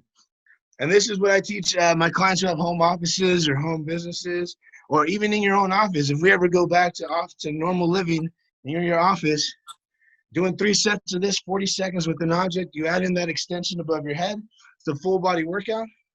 Good, that's 40 seconds. Good, everybody sit down, relax, chill for a little bit. Okay, Kareem. Do the chat. Okay, we got 2 more minutes left, and then we'll get a nice little water break. So we're going to go back to holding our objects here. Hold it at about chest level, so you can see I have it at my chest level. And now all we're going to do is we're going to bring it back up and back down. Back up and back down. Another 30 seconds. Ready, set, and go. Up and down. Up and down. Again, nice and slow and controlled if you want to get that bulge. A little quicker if you want to get a nice little burn, tone it up. Again, whatever your preference is, whatever you feel like doing this morning, it's totally you. It's your decision. As Vic mentioned to us, it's within our power. I just taught you movement. The fact is, here's a movement. Right. How you want to do it is up to you. You want to go nice and slow and controlled, build that bulge like Antoine needs to for his kids. You're entitled to do that. Hey, Claire over there, quick. you ain't had my class in a while, so Put it you're out. going fast. You're going fast. Claire's like, where my boot camp at? I know, I need all I can get. This is terrible. All right, good Like job, everybody. dying Good. for this. Nice and relaxed. Good. All right. Take a second to catch your breath. 10-second breath count. In these 10 seconds, take a deep breath in and exhale out. Take a deep breath in, exhale out. Take a deep breath in, exhale out. Good. Last movement we got is you're going to hold the weight same position. You're going to hold your object same position. Now we're going to twist to one side and back. Twist to the other side and neutral back. Twist to one side and back, working our obliques, working our midsection, our core. Core is very important. Keeps you balanced, keeps you nice and tight. We're going to go 30 seconds on this one. Again, if you want to go fast, work your obliques a little faster, totally up to you. Otherwise, nice and slow and controlled. Good, we got about 20 seconds left. Side to side, rotate, side to side, rotate, side to side. Good, 10 seconds left. Almost there. Should be feeling the burn. If you do, that's totally fine. And that's time. Good job, everybody. So that's a nice little in your chair office break workout that you can do in about 8 minutes. If you do this 3 times a week, it'll keep you in shape. It'll keep you loose. It'll keep your upper body nice and toned and ready to go. And after you're done, you feel ready to work. You'll be like, oh my God, I got all this energy to work. And that's the mindset that, Victor and I talked about last week and Victor's talking about this week, right? We want to have that energy. And now that we've done the work, we got all this energy. Now we got a choice to make, right? Do we want to use it for good? Do we want to use it for our value system? Do we want to use it for whatever it is that we want to accomplish in the next 2 or 3 hours? Hopefully right now in the next 2 hours that Vic's going to be giving us the rest of his wonderful spiel, we're going to be using it to kind of think and listen and kind of hopefully change our lives in whatever process that Vic is going to lead us through, which has been great so far. So let's take 2 minutes right now to go grab some quick water. We'll come back at 12:35, and then Vic will continue with this great presentation. So, Kimball, you had Yemi dancing, man. I mean, that's what I do. I bring the grooves, you know what I'm saying? Auntie Tina knows. Auntie Tina knows. For any of you guys that don't see the chat right now, click on the chat button because it's just been hilarious this whole time. Jimmy's going to be 25 pounds of muscle. hey, boy, that's good stock, Antoine. That's all that is stock. Shoulders, though.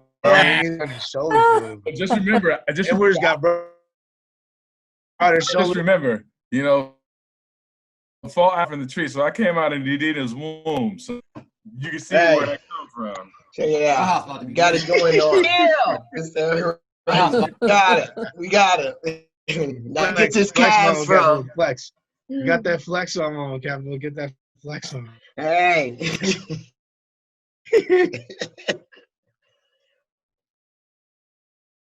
Kareem's hilarious, though. You got to read what he wrote.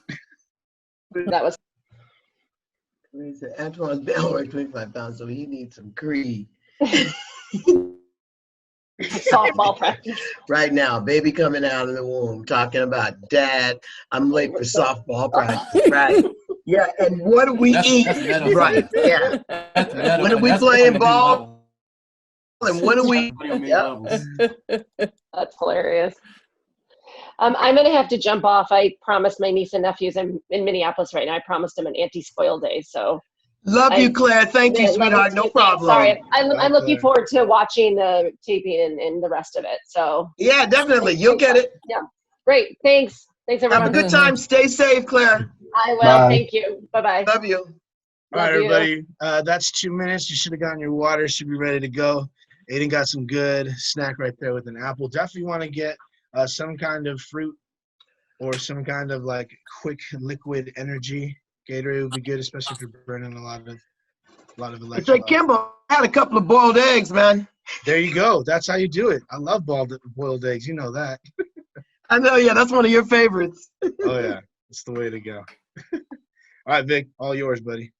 Okay. Just real quick, guys, you can see the shared screen. This is Vic. This is his book again. Just making sure that everybody knows.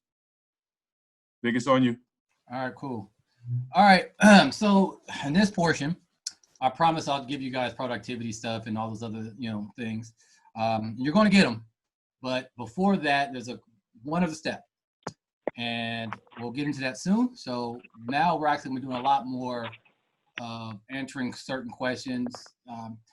If you don't have the time to fully write out the question or answer the question, make sure you come back to it later. This is where the work begins. Now we have the foundation, we have the basics, but the work begins here. So any questions about anything I presented so far? Okay, great. Looks like only Claire left. I think she took the wrong pill. She took the blue pill. We all took the red pill, so good for us. All right. All right, so I'm sure. Just the only thing I would ask Vic, just kind of from what you said, is when you get to that point, what is regret to you? What do you consider regret to be, for us to understand really when people feel that? What do you say to your clients, or what do you talk about a lot when in terms of regret? Regret is attachment. You're attached to a certain outcome that didn't happen, and you're attached to that moment, and you're not letting it go. That's all it is. Because if you see it, that same moment in a different way, it becomes a lesson. It becomes something different. This is how you see it. But you're attached to a certain viewpoint. Therefore, it's hard to let that go. Okay. Everything we've done in our lives has got us to this moment. So you are exactly where you're supposed to be right now. And who knows what things that you have in your life that you enjoy, that you are glad it's in your life, wouldn't have happened if that previous moment that you regret happened, even if the regret is something tiny.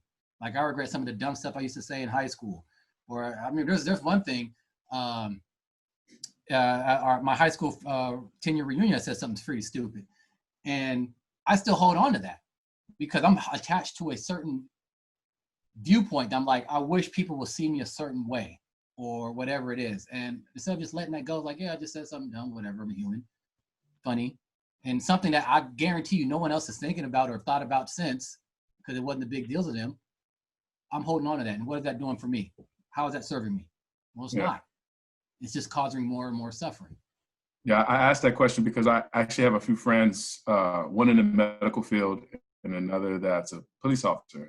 You know, they're catching the most flack during this process because of situations that other people are creating for them or circumstances where, you know, and obviously a lot of times when I talk to my friends in the medical field, I talk to them about the sickle cell patients predominantly. And I know one person that really he's not a hematologist, he's not in that field, but he tells me countless stories about certain medical colleagues of his that are in that range that are just like, we just wish we could get more help so that these sickle cell patients wouldn't have to worry about carrying so much frustration and anger. But they feel helpless because it's, you know, institutions are not giving them those tools, and they just wish they had a way to explain it to our community a little bit better, so that we feel a little bit more peace of mind to be more happy about our caregivers, our sickle cell patients that are having their crises. But, you know, unfortunately, there's those bad seeds that are making these folks look like they're tyrants and villains. It sucks. Well, as an entrepreneur, I honestly believe entrepreneurs are the one that fix things. The government won't help, you know, certain industries won't help. So he says his hands are tied in certain ways. I say there's probably a solution that will be a win-win. So lucrative for the entrepreneur who jumps into that and beneficial for the people who need that help and service. But again, if I'm just focusing on the regret, I don't see the opportunity. I don't see a way I can actually help. I can't take that past information of what went wrong and to do what I can to see how I can make things go right or closer to plan, or however you want to phrase it.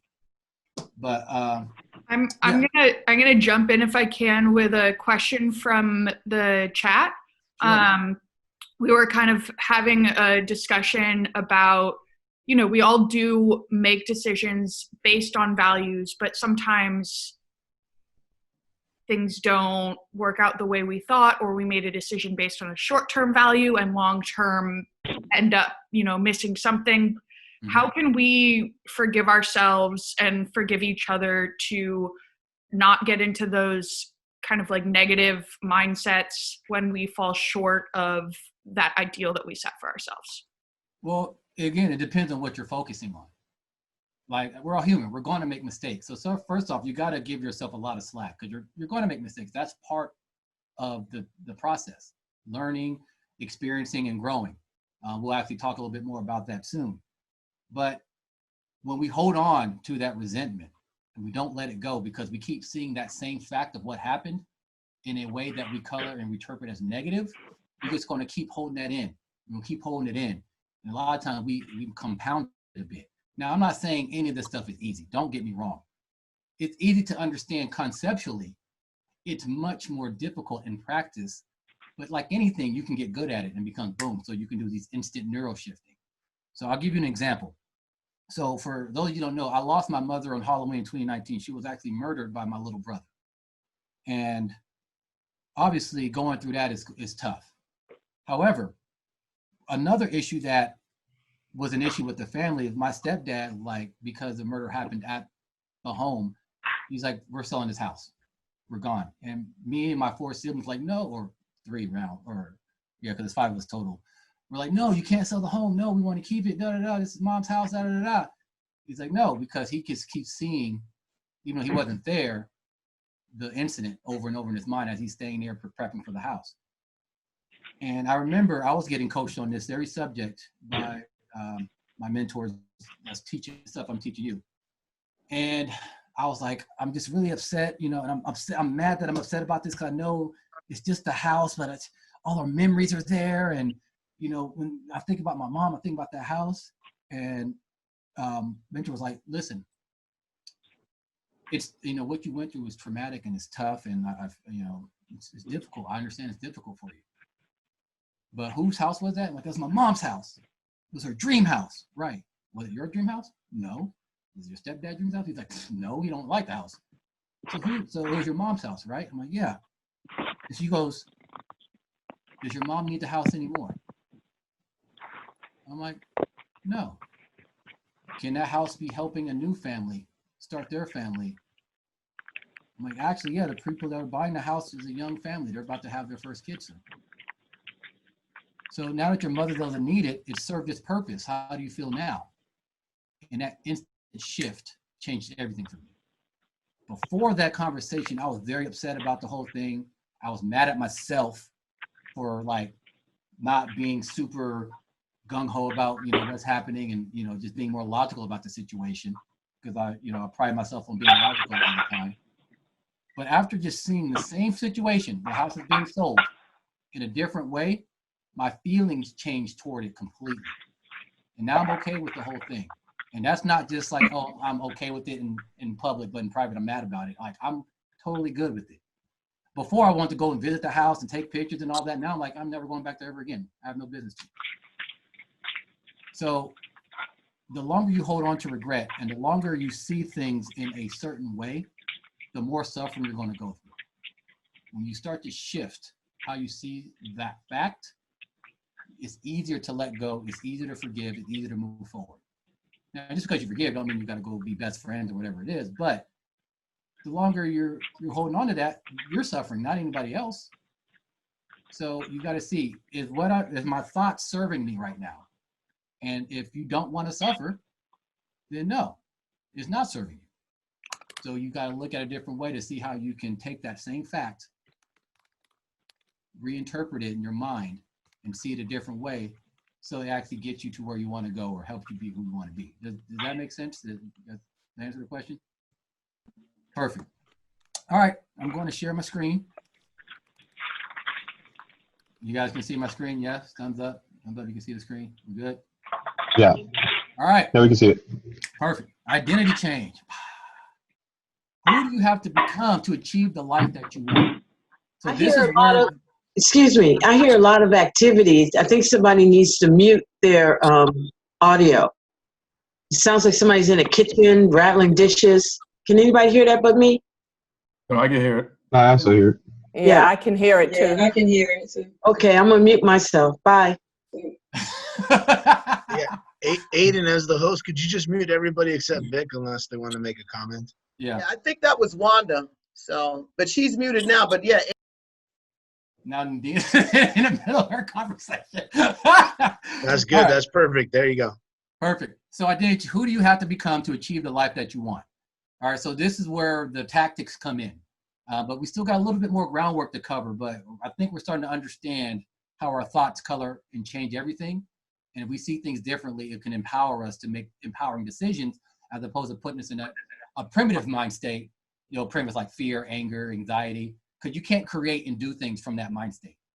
But when you're empowered, you feel, you don't got to be happy about it, but you're just from an empowered mind state where you're not feeling those things. Now you can create, now you can do things, now you can change things. And we flip-flop from these mind states back and forth all the time. It's part of being human. All right, so why change your identity? Well, I come from, a lot of the stuff I'm learning because of my entrepreneurial background. And there's one thing you'll learn, that you cannot out-earn your inner view of yourself. So you can never earn more than your self-worth. What that means is, if you only feel you deserve to make $5,000 a month, that is all you will ever get. Even if you get like a little influx of cash, eventually you'll do something and come right back down. But it also works in the opposite. If you lose a lot of money, you'll eventually get yourself back up to that level. And we get stuck at that level. Again, it's from our beliefs. I don't want to be wrong. You've heard this song before. When things get tough, your identity will dictate how you respond. Some people run, fight or flight, right? So depending on how they see themselves, that would dictate how they respond. Like if you feel that anybody disrespects me, they got to go, right? You're going to respond with a lot more violence as someone who's like, someone who disrespects me, I don't really care because their opinions on me don't matter, right? You'll respond differently because your identity kind of dictates that. So you got to where you are now with your current identity. Now, if you want to go somewhere different, guess what? You need a new one. And the beautiful thing about this, you can reinvent yourself all the time. And it doesn't got to be this grand thing where you got to make an announcement and be the artist formerly known as you, right? It's just, hey, I'm going to do things differently. I'm going to take on different habits and I'm going to take on different thought processes so I can get to a certain result. Now, so here's the thing. If you only see yourself as a secretary, that is all you will ever be. There is no way a secretary just becomes a CEO. There's no way a janitor becomes an airplane pilot. There's no way an athlete becomes a business person. If all you see yourself as an athlete, as a business person, or whatever it is. You guys understand that concept? Because it's very important. This is why the identity that you want needs to be malleable, so you can change it, but it's got to be powerful enough that you stick with it and it actually becomes who you are, not just something you say. So as I said, when you believe you deserve to have 10K a month, 10,000 a month, you will have, so only when you believe you deserve $10,000 in a month for income, that's when you will actually get that $10,000 because you'll start to embody that. You'll have the habits and the thought process of somebody who earns $10,000 in a month, which in reality in San Francisco is not a lot of money, but it sounds a lot when I'm talking to people in Texas and stuff. That's a lot there. But yeah, that 10,000 a month won't happen a moment before you believe you truly deserve that 10,000. Because as I said, we always want to be right. We'll sabotage ourselves. We'll never get to that 10K mark. All right, so we're going to do a quick exercise. This is called the tombstone test. So what it is write out in your notebooks one sentence you want on your tombstone. Now, it's just one sentence that defines your legacy. Okay? Just one sentence that defines your legacy, that you want to be your legacy. Now, what will define your life most? That says moist, which is the most. What's the one thing that you want people to know you as? Or maybe something that's going on now, because this also can work in reverse. Like if you were to, God forbid, suddenly pass away right now, what would they put on your tombstone for you? Right? So as you're writing this or you're thinking about this, I want you to think, are you the one who left nothing behind? No wealth, no wisdom, no love, no nothing for your loved ones, your family, your friends? Are you a victim who never tapped into their power to overcome and rise above? Or are you an enabler who didn't help victims and just pitied them? Were you the one that struggled every day instead of succeeding and breaking through? Or are you that person that did rise above, who overcame, who blazed a path for others? So think about that for a moment. What do you want on your tombstone? That one sentence that defines your legacy. And maybe think about what would happen if somebody else were to write that tombstone about what you've accomplished in your life, or how much impact you've had with your friends, family, loved ones, etc. All right, let's move on. So changing your identity. Now it's time to get clear on what you think your identity should be. This is not based on what others say or what sounds good because, whatever it is, what you think others want to hear. You get to get clear on this right now. That means you have the benefit of getting clear on this. You have the joy in getting clear on this right now. So I want you to start to think about that right now. What type of person, what type of identity do you want? And it can't be a nebulous general, like, oh, I just want to be a good person. How does that help? What is good, right? You got to think about specifics. And sometimes that is with goals and things you set for yourself. Other times it's just like, when people see me, I want them to feel this. When people interact with me, this is what I want them to feel, or this is the experience I want to give them, right? Once we start to get clear on that, you can start to write this down. We're going to talk about how you go from where you are now to, and to, you know, be the person you are to be the person you want to be. But start to think about that. Maybe start writing this down in your notebook, the identity you have. Now, if you already embodied the identity that is serving you, is getting you towards your goals, then there's nothing to change. You can still write it down and like pat yourself on the back for it, but there is always something that we can strive to be better at. We want to think about, why do we do the things that we do? Okay. Last thing, this one's very important. What is the story you keep telling yourself that keeps you back? Now, for some of us, it may be because we have sickle cell, so we can't do this and we can't do that. So you don't try. You don't find a way around it. For others, it's like, well, I grew up in a poor family, so I'm going to be poor. I grew up in the hood, so I got to stay in the hood. What is the story you tell yourself that keeps you back?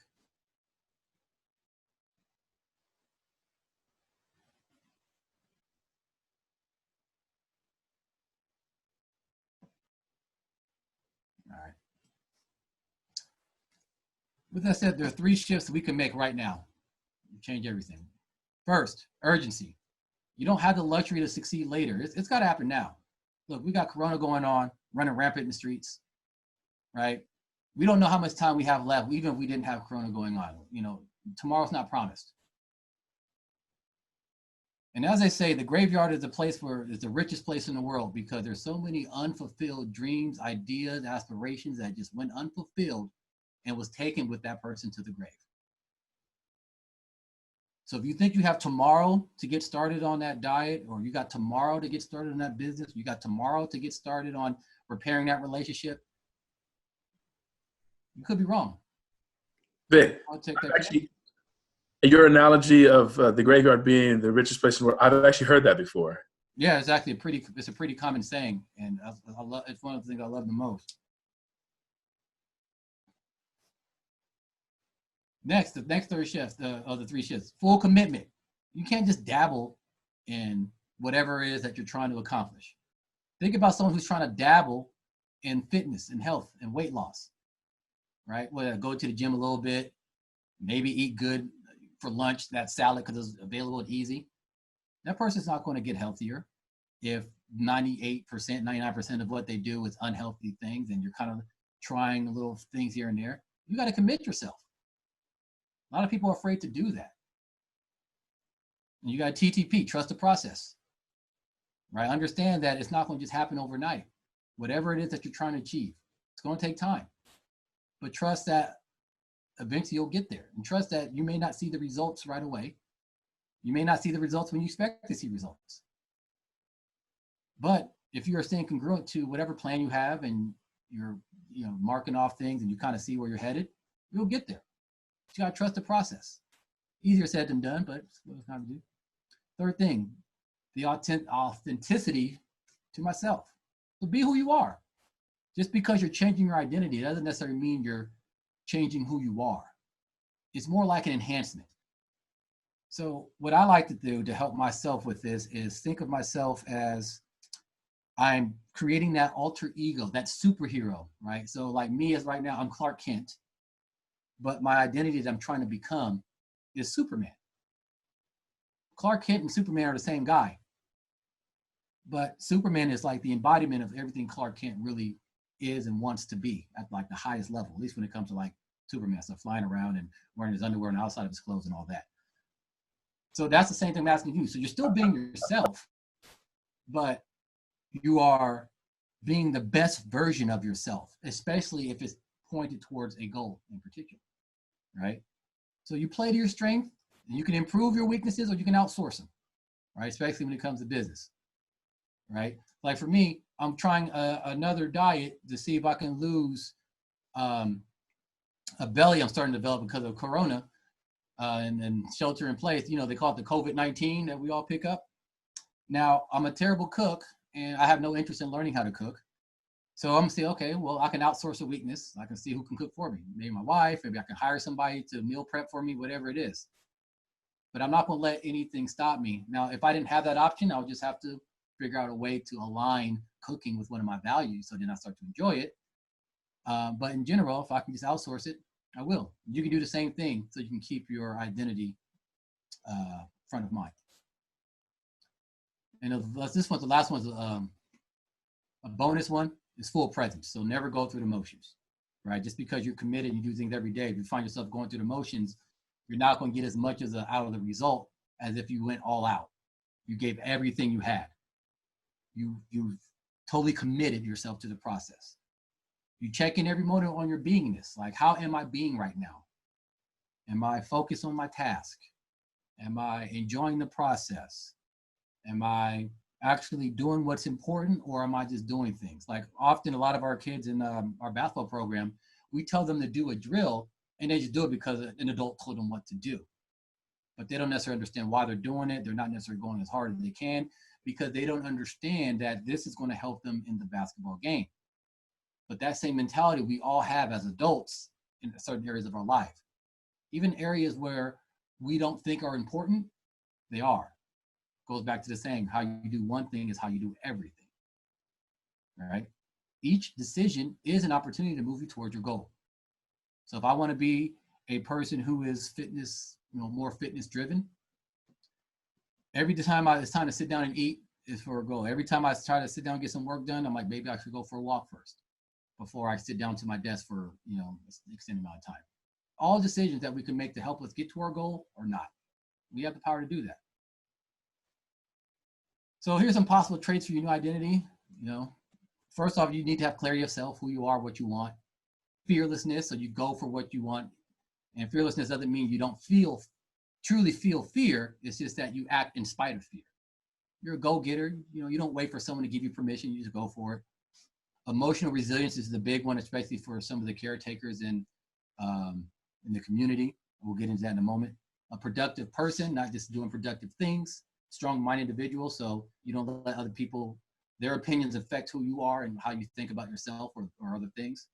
Person of integrity, you do what you say you're going to do, and a calculated risk taker, right? Because that means you got to break out of your comfort zone to achieve certain things, right? But if that's, what?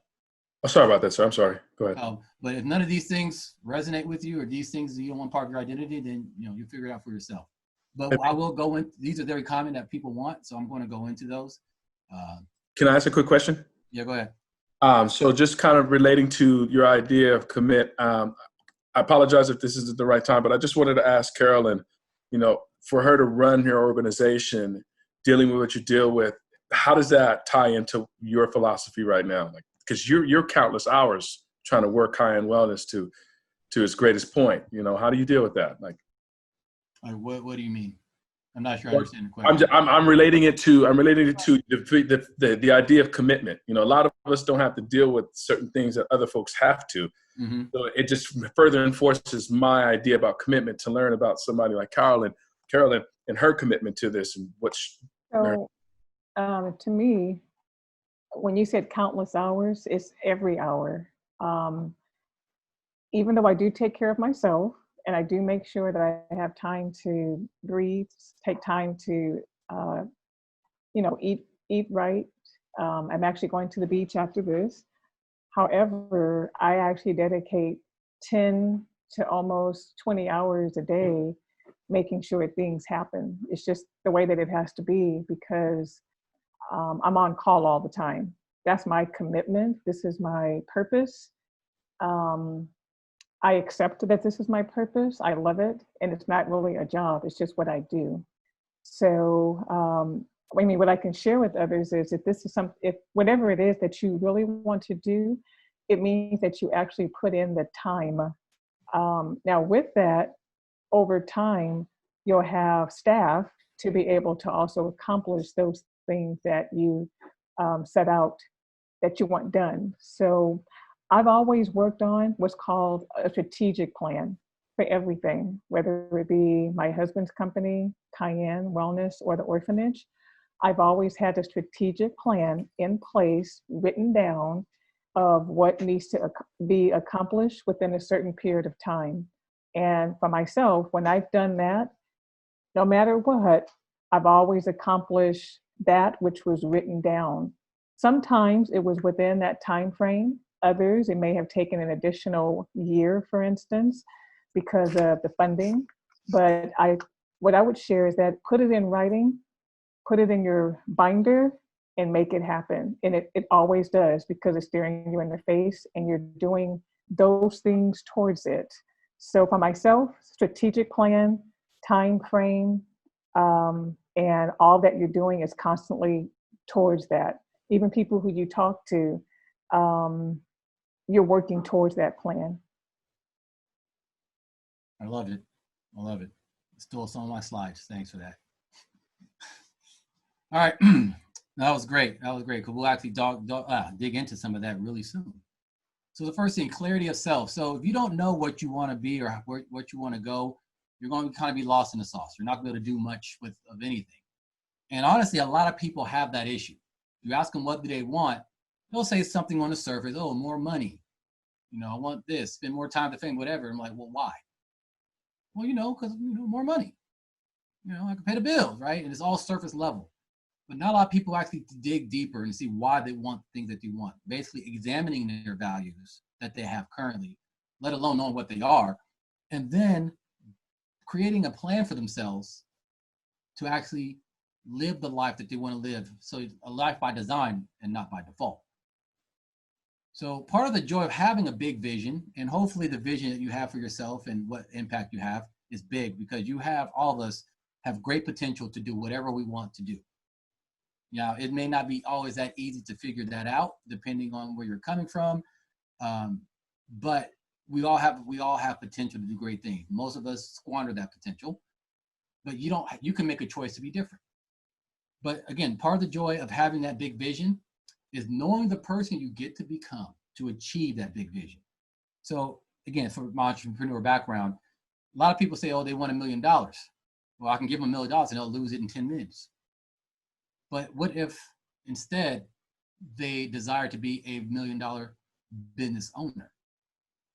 So even if they were to lose that money, guess what? They have that vision of them being $1 million business owners. They'll just spin up another business. And as I said, you cannot earn more than your self-value or basically your wildest imagination. And since they are honed into that $1 million mark, they'll be able to get there at some point pretty quickly. Now, will they be able to break it to 2 million, to 3 million? Depends on where their mindset is. Some people, they get stuck, right? It's just a number. Doesn't matter where it is. A lot of us get stuck at a number and we get comfortable because that's our comfort zone. Gotta break past that. You are what you say you are.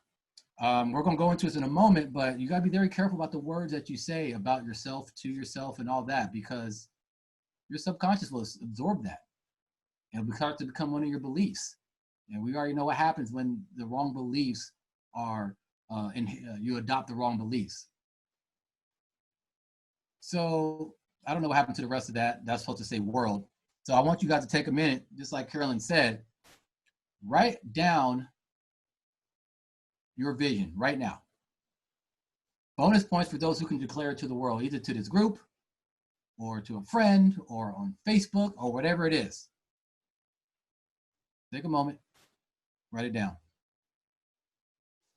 Or some of the notes down. Again, you may not have the complete picture yet, but that's cool. Now I'm gonna keep talking as you're thinking about this, but you get to make a new decision now with this vision, with this clarity. But think about it. Think about the difference between these two phrases. I would like to be rich versus I am committed to being rich. Think about what actions and thoughts and feelings and all that the person who says I would like to be rich has, and what the results will ultimately be, versus the person who says he's committed to being rich. Think about the difference. Think about the different outcomes. Which is a decision, which is a wish. What can you do with decisions? You can make plans about decisions. What can you do with a wish? Nothing. Same thing with hope. Can't build a plan off of hope. Slow down. Next, break it down. Break it down. Take your goal, whatever it is, break it down to smaller and smaller manageable chunks. So now we're getting some of the tactics, all right? So what I do with my clients, we talk about the big picture. And sometimes I'm like, everything you want. Don't leave anything off the table. I don't care what you think is achievable. I don't think what you think is possible. Because if we thought about what we only thought we could do, we don't get nowhere as a species, right? If people in the 60s thought we couldn't, you know, the highest we can get is like Mount Rushmore or Mount Everest, we'll never have gotten to the moon. Hell, NASA could probably get the rockets to Cleveland, all right? So think about the big picture. And then you could start to reverse engineer that. So for me, this is what I would like you guys to do. You won't be able to do it now, but I want you to envision your perfect day. And you need to, you know, write down this question: what is my perfect day? And what I mean by that is you're not going to just say, oh, I'm just going to be on the beach sipping Mai Tais, and no. Moment by moment of your perfect day. And not just a day on vacation where it's like the norm, or not the norm, it's just an exception to the rule, but what you want your life to look like every day. Perfect. So for me, I get up at 6 a.m. I do my morning gratitude stuff that we're going to talk about momentarily. Get my workout in. Spend some time with the wife and the kids before I get to drop them off. Get some work done for a couple of hours. Go to a gym I'm going to have, as in like my own facility. Do some work there, as you know, creating some digital products and electronic like sports equipment, just to, you know, for fun and to help people improve in their sports. Be done working by 3. Pick up my son and maybe take some of his friends out to dinner, or they come to our house so they can take in some of this love and this goodness. Spend time with them and the family, right? Maybe work on the car a little bit after the kids go to bed and I have a little time to myself, right? That's my perfect day. Well, how do I get there where I only need to work a couple hours, or I have my own gym, or all that? I'll start to break that down. Now, it may not be something I can achieve in a year. It might be, I don't know. But I think big. And I think about, who do I need to become to own my own gym, to be able to work a few hours a day and make the money I want to make? Who do I need to become to have the relationships with my son where he feels comfortable to bring his friends to the house? To have that relationship with my wife where everything is great? Who do I need to become for that to happen? I get to take control of that. But first, I think big and I break it down into smaller pieces. Look to give all goals a timeline. Some goals are going to take you a week, others are going to take you a couple of years. But you should have something concrete that you want to achieve it by. And sometimes you got to break the bigger goal up into smaller goals, just, you know, break it down more. But each thing gets a timeline. Sometimes you'll hit those timelines and those milestones, sometimes you won't, but you got to at least try to. Here's the thing. You got to be serious about it. As I said, you got to be committed. So start putting these things on your calendar right now. If it's not on your calendar, it's not going to get done. Each night, I invite you to review your day, maybe journal a little bit and see like, hey, did I get certain things done? Did I take steps towards my goals? Did I live a life that I would be proud of? Like if I died tonight, I would have no regrets because I did the best that I could. Review that. It only takes you a couple minutes to do that. Reflect on that. And then each morning, take the next step or continue the current step, right? So you go to your journal or the big list of items or whatever it is, and you see what's going on and like, all right, well, today I need to do this. Yesterday I did that. Today I need to do this. And, you know, so I you know, maybe between noon and 2 p.m., I'm going to get this part done. And then I need to, you know, I want to spend time with my son. So between like 4 and 5, I'm going to, you know, schedule that. So again, you're breaking your goals down. You're putting the things daily on your daily calendar. So you got your big goals that, hey, I need to be done by this goal for, you know, around this time, or I would like to be done. Again, if it doesn't happen, as long as you try. And then daily, taking those steps, you're putting them down every day. So today, I got to do this, I'm going to do this, I'm going to do this, I'm going to do this. You do what you can. Did I mention how helpful it is to put things on your calendar? I don't know if I mentioned that yet. Make sure you do that.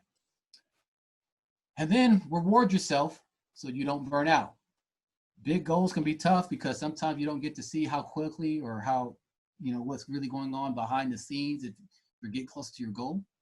So you reward yourself on small goals, right? I have a whole gamification plan I have actually in the book that I think is pretty cool. That it's just a way to help reward yourself and to let you know when you actually deserve a break versus when, hey, I was just being a little lazy. I felt just because I did this one thing, I felt I deserved a break, but in reality I didn't. I do that all the time. I'm like, oh man, I got this thing done. I talked to this person. They're agreeing to sell me their property. I'm done for the day. Like, no, I'm not. Right. So sometimes you got to check yourself. All right. So here are the practices that you can do to help you create that identity that you set for yourself and these goals. So I kind of alluded to some of them because a lot of this will define your future. Basically, if you do some of these practices, you have the opportunity to become a different person that was more productive, right? You have the power to access info, but the decision that you will commit and create and protect this dream and legacy is up to you. So I can give you all the info in the world, just like I gave my client Wahid all the info in the world, but he did nothing with it. The saying knowledge is power is not necessarily correct. Applied knowledge is power. No more victimhood. I get it. Life is tough. We all have issues we got to deal with. But let's be real. Some of our favorite success stories came from people who started from nothing, who had the odds stacked against them, who were the underdogs. We don't cheer for the rich kid who had a bunch of money, who got a bunch of more money. We don't cheer for a Kylie Jenner. Granted, what she did is still amazing, becoming such a young billionaire. But a lot of people didn't celebrate that because it's like, well, you've already had a great leg up about wealth and all that. But when we talk about people who didn't have that leg up and they rise to the top, we celebrate that. You also get to have that. That story could be about you. Whatever your thing is, because we all got something, you can still rise above it, find ways around it, maneuver around it, and make sure you achieve at the highest level that you can achieve at. So we can celebrate you and give you your roses while you can still smell them. As you do this, you can realize there'll be a lot less procrastination, and you won't be letting fear control you anymore, making you hesitant, making you second guess yourself. And instead of going full out and committing, you start going back into that dabble mode. Again, retreating into your comfort zone because you don't want to be proven that naysayer in your mind right, that CD that plays in the back of your mind, you can't do it, you're not good enough, they ain't going to work. Because you know what happens when you start to listen to it, you start to find evidence that's true. Oh, damn, I failed. Damn, I was right. Couldn't do it. I knew it. I don't know why I tried. I knew it. Who am I? Who was I kidding, thinking I can achieve something so big? All right. So this is something I invite you guys to start doing. This is what I need to be better at. I was big on it when I was going through some things, and then things got well, and I stopped doing it. But I'm going to improve. And so first thing is, the reason why we do this is, I'm supposed to say state. It's hard to be upset when you are in a state of gratitude. You cannot be upset and grateful at the same time. You cannot be fearful or grateful, or angry or grateful at the same time. Gratitude is a state of empowerment. These other emotions are in a state of disempowerment. You can create from empowerment. You cannot create from this disempowerment. The more blessings you realize, the more that will come to you. It's just kind of how the world works. Basically, let's put it this way. Some people want a nice, fancy new car. But then you look at how they treat the old car that they have. Do you really think they're going to be able to get a new car? And also how they treat the car. What does that say to their own subconscious mind about what they think they deserve? It's not going to allow them to live a life where they will get that new fancy new car because they don't necessarily think they earn it or deserve it. And that's probably why they treat the car they have now that's not fancy like a hunk of junk.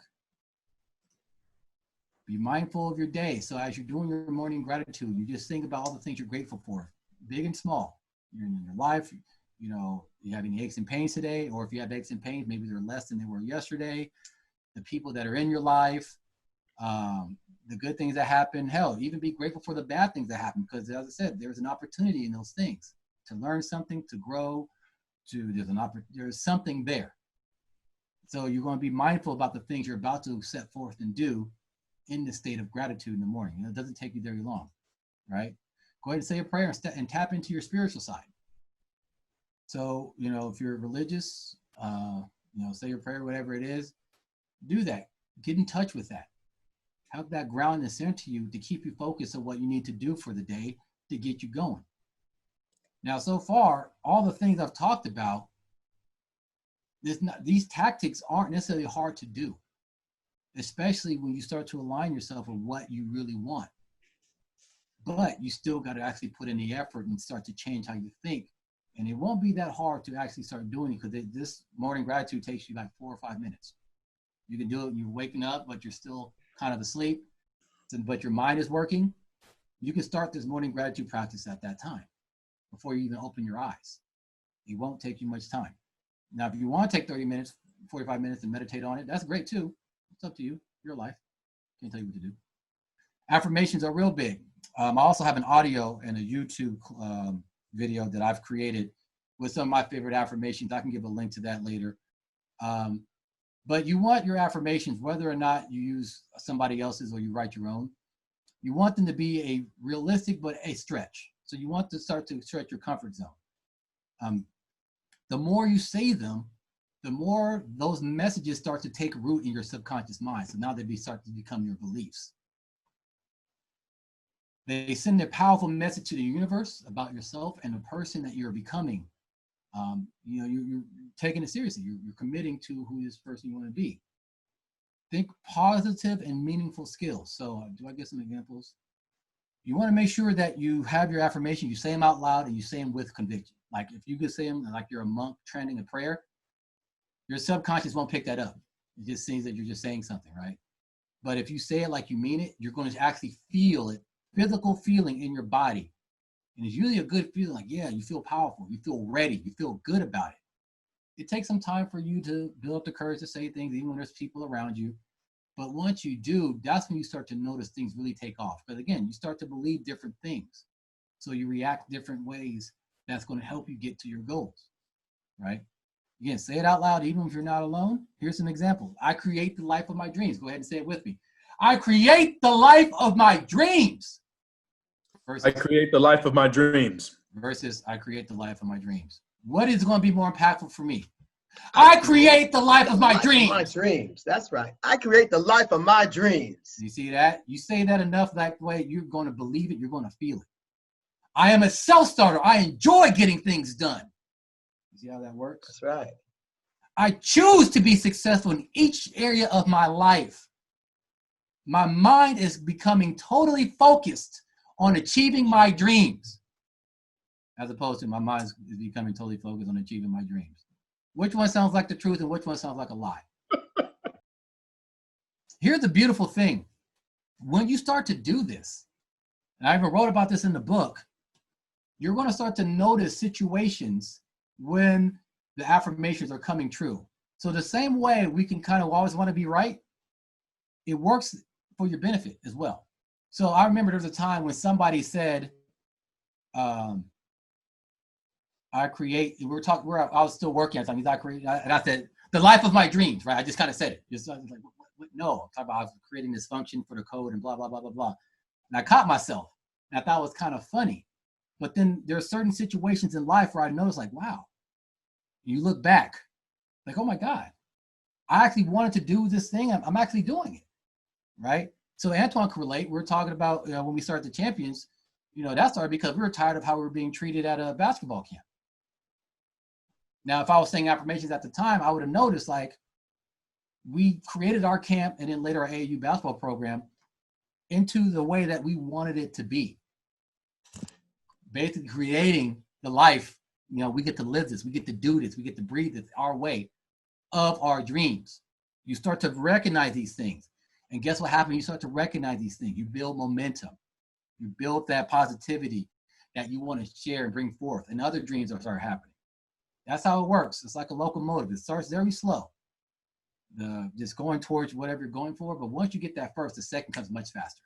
Then the third comes faster than that. And fourth comes faster than that. Raise your hand. How many people have a dream board or a vision board? Raise your hand. Not many people. April, nice. Now, how long have you had that vision board? April, can you say it? How long have you had it? I had it for 2 months. 2 months. Just 2 months. Nice. Well done. I know people who've had the same vision board for like 3 or 4 years. That's a problem because they're not committed. However, I also know people who change their vision board once a month because they hit that momentum. I'm trying to get to that point where I'm just knocking it out, right? Because you're basically mine saying, hey, changes universe, every like 3 months. you change every 3 months? Yeah. That's what's up. That's what's up. Because you're just accomplishing and just hitting that momentum. Yeah, I'm trying to. I mean, the way that so part of the vision board is like long-term big goals, and then the other part of the vision board is like smaller things that I can accomplish, but that lead up to that big vision. So whenever I knock out a big vision, it's a whole redo of the whole vision board completely. Nice. And that probably takes like maybe a year or two. But Yeah. then every 3 months, like I'm able to accomplish like one half of the board, so that changes. But then the other half stays consistent because those are the bigger goals. Exactly. So that's how it's constant. That way I can kind of measure things and see new things and kind of motivate myself to keep going forward. That's exactly how it should work. I have a whole thing about vision boards because a lot of people do them wrong. They put a bunch of affirmation or quotes and stuff like, how does, there's a whole thing about it. But yeah, like in the book, I talk about just imagine there's like this magical genie out there and your vision board is like your wish. But if you don't be clear on your wish, your genie doesn't know what to do. And he'll give you stuff that you may not want. So you say, hey, you put this truck on your vision board. Here's a truck. You have this quote, be happy. I found a sign that you can hang in your house. There you go. You're like, that's not what I wanted. Well, you weren't clear with me. I'm just a dumb genie. I just grant wishes. So that's the point. Is to be very focused, start noticing those things. So with the affirmation and the vision board, you'll start to see those things come happen and then boom, momentum. And the changes that you said, my apologies, the changes that you said, should they happen as often or is it just based on what the accomplishment is? I mean, it depends obviously on what you're trying to accomplish. But if you did what you broke up the goals and you put that on your vision board as well, you'll start knocking those off. And again, the beginning is going to be slow. Yeah. You're changing habits, you're changing mindset because if it's easy to have, you already have it. If it's already within your comfort zone, you probably will already have it. So as you're trying to break through that, it's going to take time. And as you get used to being uncomfortable. So being comfortable with uncomfortability, you can start to achieve more and more and more. And just, it just snowballs. It's a great thing. Can I ask Elon, would you like to share real quick?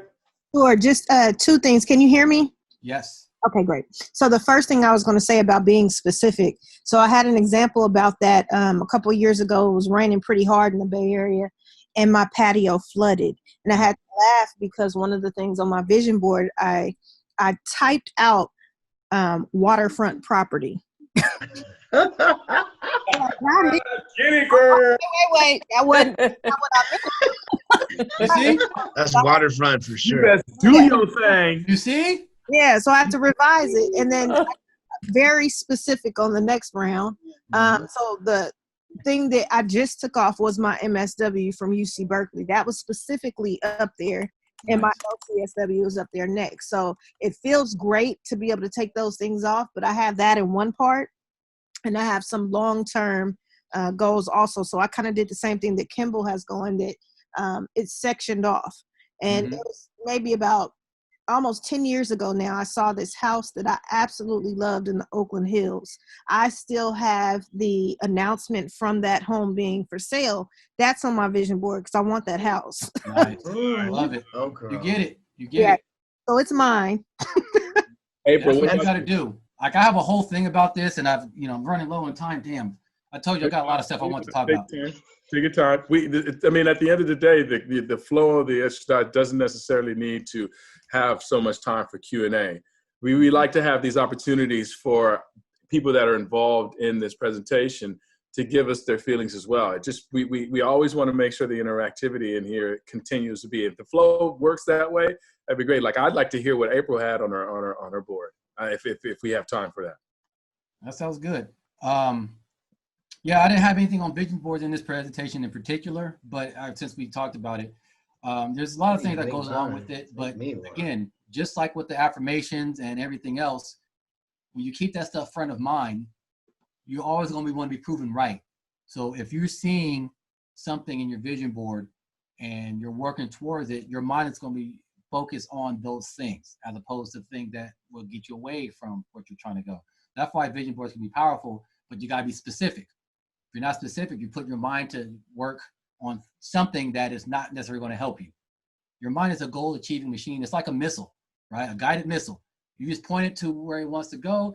It has a small computer program that kind of makes sure it gets there, but it doesn't know where it's going. It doesn't care.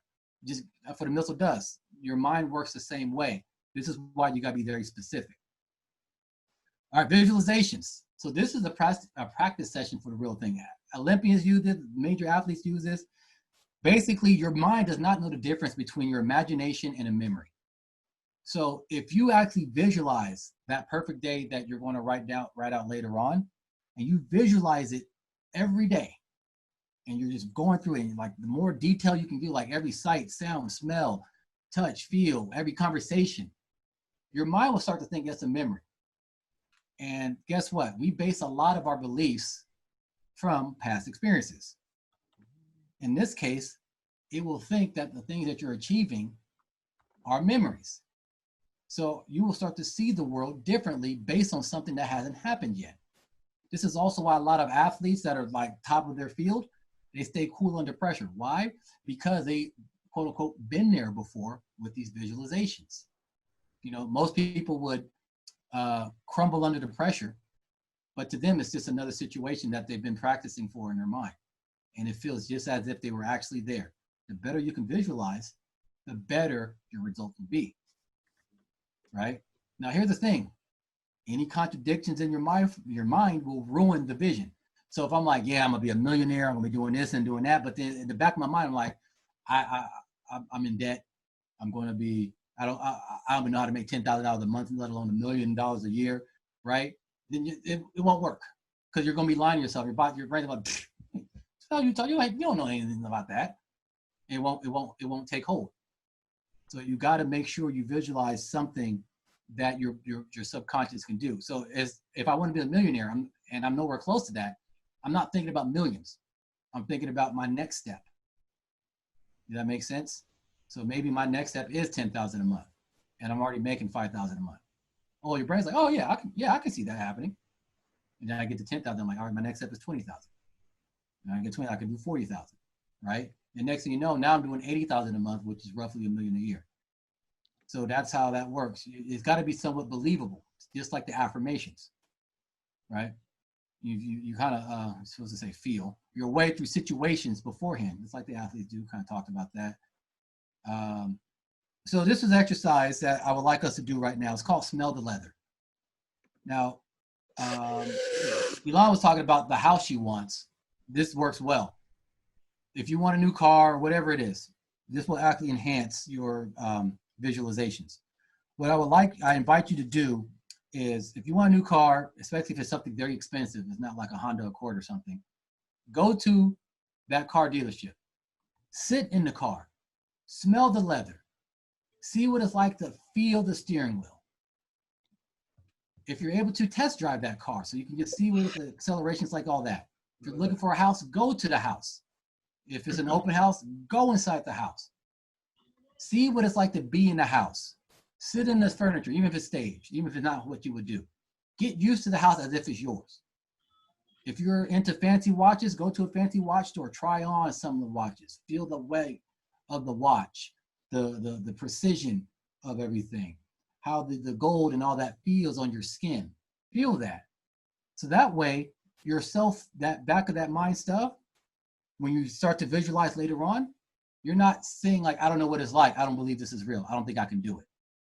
But you have an actual experience of actually being or doing or whatever it is that you can draw from to make your visualizations much more realistic in your mind, and that will like take root in your subconscious mind, right? But you got to notice, does your limiting beliefs tell you that you can't have nice things? This is why we go and smell the leather. All right, now we're going to talk about getting over fear. So we've heard this acronym. I think Kareem actually mentioned this last month. after Kimball's presentation. So it's an acronym that could stand for false emotions or evidence appearing real. It's another way of saying we're looking at a fact and we interpret it in a certain way, and it causes us a negative or an emotion that we don't want. So how do you move in spite of fear? Well, there's two main reasons really, or ways. You build your confidence, and how do you do that? You need experience and integrity. Obviously, you can do visualizations, that does help with experience. Or you can actually just do the thing in real life, whatever that is, right? So here's an exercise now. We've done this. If you guys were at the Kimball's presentation during the halfway point, I had you guys write down all your accomplishments and notice the different things. If you haven't done that, I invite you to do that. Write down everything you've done. Everything. From a little kid to an adult, from graduating kindergarten to graduating college, to getting that promotion, to winning a basketball game, to learning how to cook, to meeting your spouse, to getting out of an abusive relationship, whatever it is. There's nothing too small or too big to put on this list. Hey, Vic, can we see yours? I remember seeing yours before. Oh, yeah. All right, let me, if I keep it on my desktop, hold on. My accomplishments. All right, let me. You can get an idea, because I've seen this before. It was pretty awesome. Yeah, so I had to do this when, after my passing of my mother, I obviously stopped coaching because it was just hard for me to relate to people. I was just frustrated, angry, sad, all that, going through my grieving process. And my coach was like, look, the guy that's helping me, my coach that helped me with my actual business, he's like, you need to write down these things because that way you can remember the things you've done. And it's kind of hard to be down on yourself and feel you can't achieve when you see all the things you've achieved before. And it's something I have in my book that you can easily lend credibility, or lend confidence from one accomplishment to the next. All right. I don't know if you guys can you guys see my screen? Yeah. Document.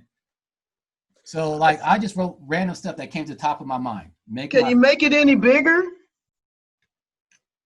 Oh, maybe not. Let me see. Is that better? You able to do it? Yeah, we're good. Yeah, that's good. All right. So That's I made my good. first video game in high school. I learned C and C++. That's just a programming language that, you know, it's not important. Started to work on my own car in college before I knew anything about cars. Did performance upgrades, rebuilt the engine, had the dream to turbo my car, and I made it happen after a long period. So it took a while before I was able to have the money. I was a broke college kid, but I figured it out. I made video games professionally. I raced my car in autocross events. So it's basically time attacks. By the way, I actually rode in that turbo car with Vic. Yeah, I still got it. It's going to be an electric car at some point. I taught myself how to weld. I won back-to-back championships in high school. I took an underachieving team in college to overachieve. I married a beautiful and sexy woman. I have 2 great kids who are adorable, and they get on my nerves. I successfully bought and sold land for many years. I wrote a book that's available for sale. I started my own business, and then on and on and on and on and on, right? Notice some of the accomplishments are not a big deal. Like I taught myself to weld. Am I a master weldsman? No. Do I have any certifications? No. But I can weld. Am I the best welder? Am I world class? Not even close. But I can still do it. Right? Successfully bought and sold land for years. Am I the best land investor? Nope. But can I do it? Yes. Right? I taught myself photography. I created my own training videos to teach entrepreneurship. I coach successful AU basketball teams. You know, look at all the things. I've read many, many books to help myself. That's an accomplishment. It's not a big one, but it's still an accomplishment. Hey, Vic, I was wanted to share this. I was talking to a friend of mine, probably about 5-6 years older than me, and he advised me, you know, expertise in areas is predominantly about the experience and your ability to teach somebody opposed to the paper that comes with the expertise. So when you're writing out a lot of these accomplishments over a period of time that it took you to get to that particular accomplishment gives you an expertise in actuality. That's right. Yeah, absolutely. So as I said, I invite you guys to do this because when you're feeling low or you're feeling that fear, that self-doubt, you look at this list that you wrote for yourself. And there'll be new things that you don't think about today that you might think about in the future, or new things that you accomplish. You add that to the list. You read this to yourself. It can be part of your morning routine if you'd like. Hey, and Vic, I just want to comment. Yeah, I think that list is, can you hear me? Yes. Yes, I think the list is a great thing to have because there's always those moments where you feel like you haven't done this or you haven't done enough or I didn't get to that or I didn't get to this and I really need to. But when you have that list handy, it helps you say, okay, but I did that. And see, every day I make a list every day of what I have to do that day. And when it's done, oh man, I tell you, it's such a feeling when you cross it off. You know, I was just, you just like, yeah, man. I really like that. And I really appreciate you bringing that up because I need to do that. So thank you very much. I appreciate that. So yeah, doing anything that have any sort of success, your life, it will translate. Oops, I didn't mean to do that. It will translate into other areas. So just because you don't have experience doing, I don't know, welding, doesn't mean that you can't take the experience you have doing macrame and apply it. Not directly, of course, but like, hey, if I learned how to do macrame, I can learn how to weld. If I had a kid and push a human life out of my body, then I can go to the doctor and get a shot. It's not gonna be a big deal, right? You can always lend that. So, all right, so next thing. We're gonna talk about how to get the experience. So the two things we need to go over, to build confidence, and confidence you experience or integrity. To build confidence is easy. Just do it a little bit every day. Doesn't matter if you're good, doesn't matter or not. Just do a little bit every day. Experience it, repeat it. That's it. That's all experience is, just trying something. You don't gotta be good at it to say you have experience. I can say I've been driving for, I don't know, 20 years. Right? Does that mean I'm like a world-class race car driver? No, but I'm an experienced driver. Do it over and over again. The integrity part is easy. Just do what you say you're going to do. It doesn't matter if you're good at it or it happened the way you wanted to. Only thing that matters is that you honored your word. So if I say I'm gonna work out today, and I worked out, and it was a terrible workout, and I didn't lift a lot of weight, and I just wasn't focused or whatever, but I still did it. That speaks to your subconscious. It tells you the things that will start to be beliefs later on. So again, we're taking what's happening with our brain now, but now we're using it to our advantage instead of our detriment, right? You can also practice the feeling of confidence. So here's another trick. It's an NLP trick, which stands for Neuro-Linguistics Programming. And what I want you to do right now, we're going to go through this exercise. All right, this is not a written exercise. In general, confidence is a feeling that you can generate on command. We are good at generating the lack of confidence. We're good at generating that feeling. We know how that feels. So we know how to, when we think about something new, we can generate that feeling instantly. We can do the opposite. So what I want you to do is think about a time that you've done something really well, like you rocked it, like you just killed it. It's great. It could be in anything. It could be in anything. I want you to close your eyes and think about it. And what I want you to do as you're thinking about that moment is to really focus on how you felt during that moment. Really think about what's going through your mind. Experience those emotions again as if it was the first time. You guys are getting that in your mind? Really, you're putting yourself back in that moment in time as if you're experiencing it again for the first time. Really think about it. Now what I want you to do is imagine there's a dial that you can amp and turn up the feeling of that confident emotion, that emotion you're feeling right now.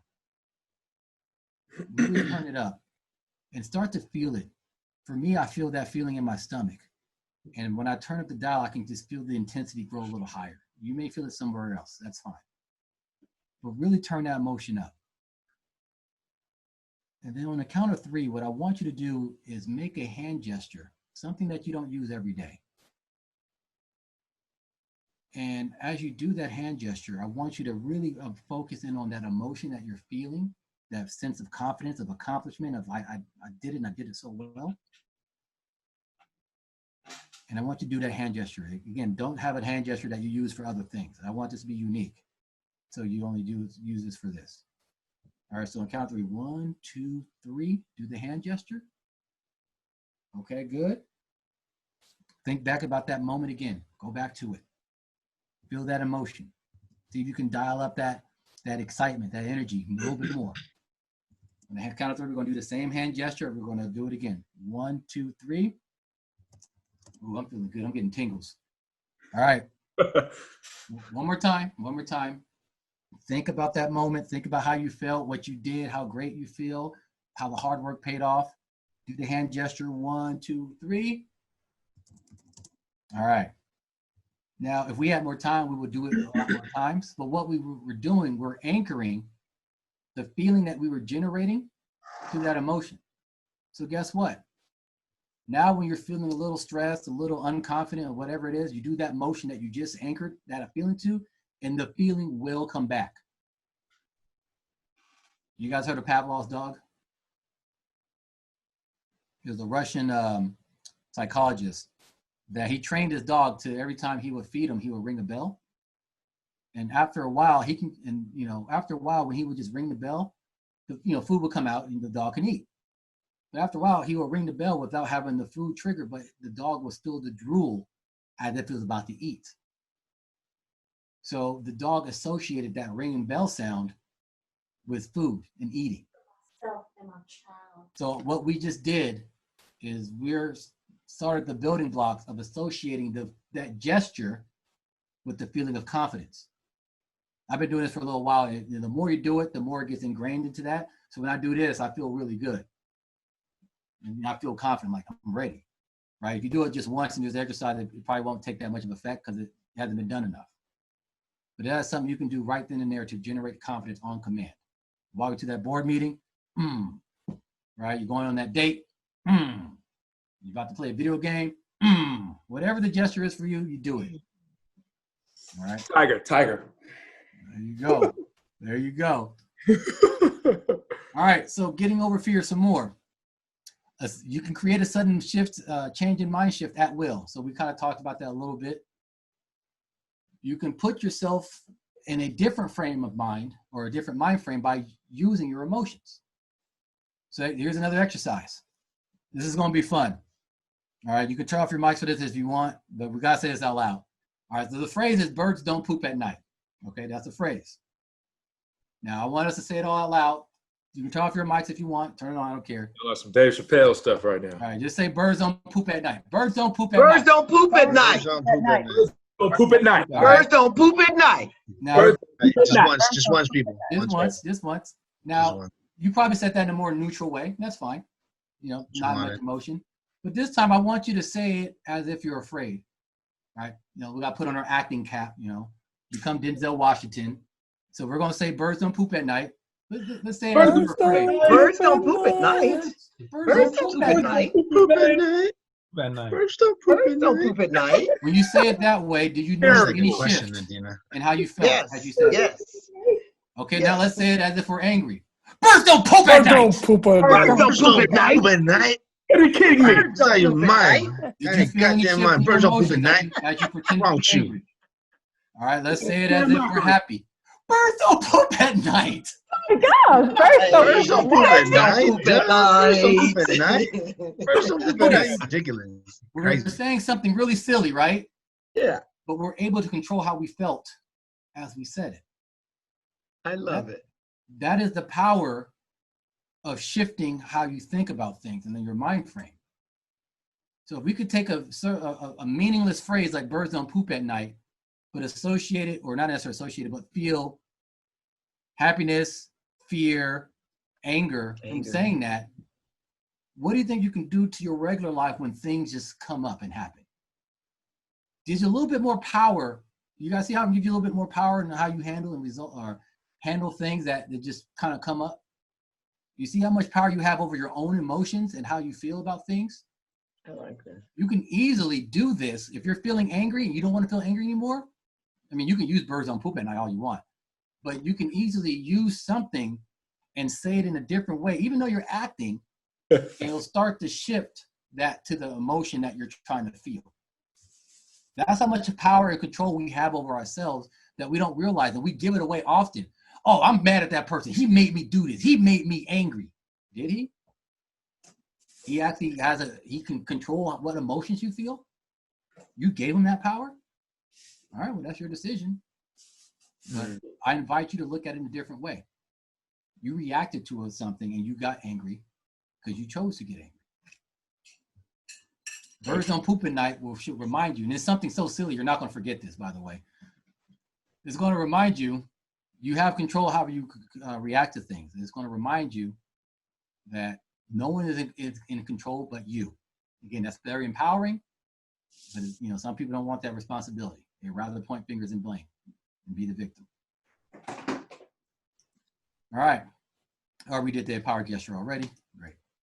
All right, next, guarding your mind. So this is very important, especially when you're dealing with any type of ailment or sickness. Don't let the opinions of others seep into your mind without your permission. We often do this. Somebody says this about you, and you start to believe it. You're a jerk. Oh my God, I'm a jerk. You're fat. Oh my God, I'm fat. You're stupid. Oh my God, I'm stupid. If you hear a false fact and you don't reject it right away, it's going to stick.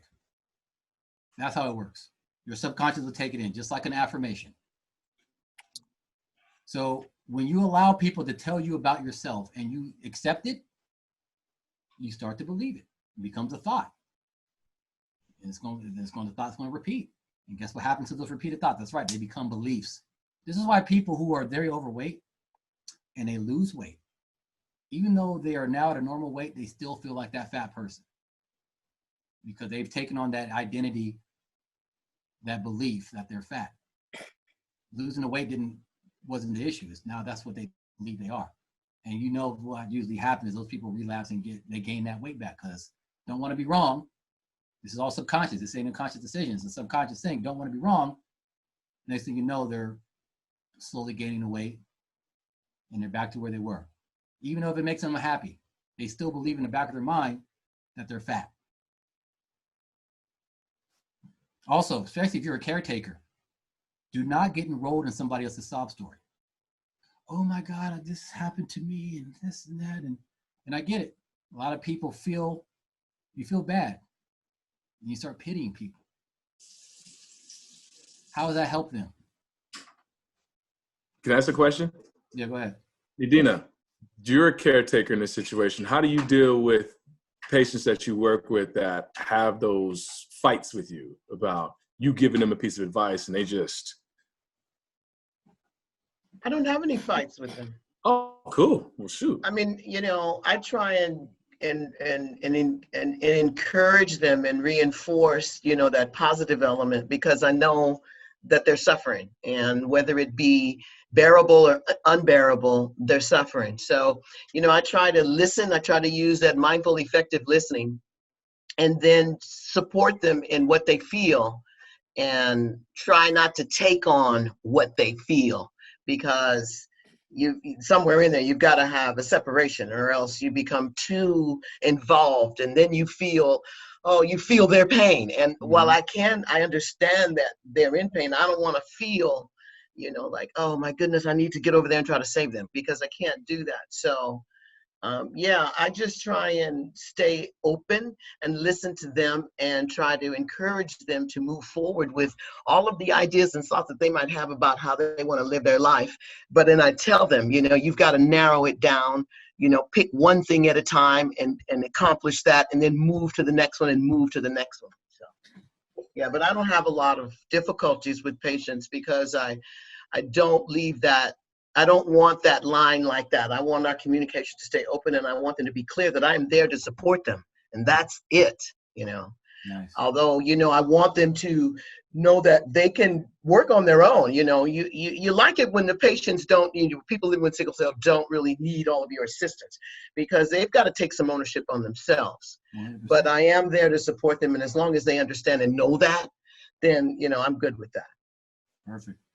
We'll actually touch a little bit about that because we're almost done here. Got a couple more slides. But yeah, we'll definitely touch on that. Anyways, as you guard your mind, be careful of the media you consume. Negative messages are all around you about your country, your ethnicity, your gender, your social class, everything. Be very careful. Again, a message that you don't reject, you'll start to embody and take on. This is how certain people want to live up to certain stereotypes, whether they think they're positive or negative, right? They'd be proud of certain things, right? How many people do you know who came from a poor background? They use it as a source of pride, but also as a source of a reason why they can't be anything else but poor, right? Again, it's not good or bad. Like, if you want to be poor, then you want to be poor. Like, doesn't necessarily stop me from anything. But in reality, most people don't want that. They want, basically, being poor limits your options in life. However, when we take in certain messages and stuff and we don't reject them, like, hey, I'm poor, I'm from the hood, this is all I can do, you embody that. And that becomes your identity. But if you guard your mind and you stay ironclad on what you want to become, those things don't affect you because you don't accept those messages. You reject them. You got to actively reject them. So someone says something about you, or you hear something that is not right, like, that's not true. I don't believe that. Obviously, that can work for your detriment. We've seen there's a nice wave of anti-intellectualism going on in the country right now, but they're guarding their mind and, against information they don't like, they don't want to embody. So it works both ways. All right. Yeah, Vic, I had a quick question on that. Go for it. Glad that you brought it up. In terms of what you just said, like, there's, like, for me personally, I guard my mind against everything. So when someone does say something negative to me, I take it more as a challenge to prove them wrong. So I never let anything really affect my ego in that sense of, you can say whatever you want about me, but I'm going to show you why you're wrong. Because, but, I'm going to stop you right there. Because when you say, I don't let it affect me, I just try to prove them wrong, it's still affecting you. You're working because of what they said. Sure, it's the opposite, right? But they're still in control. They're controlling your actions. Does that make sense? Yeah, that makes sense. The point I was trying to make is the counterproductive part of that is when you hear positive things or people are actually trying to give you advice that they're actually trying to help you, you become shut off to that as well. What's your advice on that part of it too? Because you're so used to guarding your mind is right. The question I really wanted to ask. Well, there's a difference between guarding your mind and being shut off. So if somebody's giving you a message that you're not accepting, it's because deep down you don't believe it. Right. Because that's pretty much what it comes down to. So I can tell you personal experience. When I was in high school playing basketball, I will hear like, oh, you're actually pretty good. You can do this and do that. I didn't believe it. So guess who ended up being right at the end? Me. So I wasn't as good as I could have been. I didn't succeed as much as I could have, because it wasn't because I was stopping them and guarding my mind. It's because I didn't believe it. So it's a different way of rejecting the message, but it came from my self-belief and what I believe was true about myself and my skills and the facts of how, like, okay, basketball should be played this way, and my skill and my body type don't allow me to do that. Therefore, I'm not good at basketball. So I made that true. So it's the same thing here, where if somebody's telling you something, it's not necessarily you're guarding your mind, it's that you don't believe it deep down on a deep psychological level. Does that make sense? Yeah. So basically, it's like if someone is saying, hey, you're a little bit too stubborn, maybe you need to work on that. Mm-hmm. You're saying that I'm rejecting that because I don't really believe that I'm stubborn at all. Right. Even though I can be, I guess, or right. Is that how it is? Oh, right. And your ego. I got something I'd like to say on that, if I could. Go for it.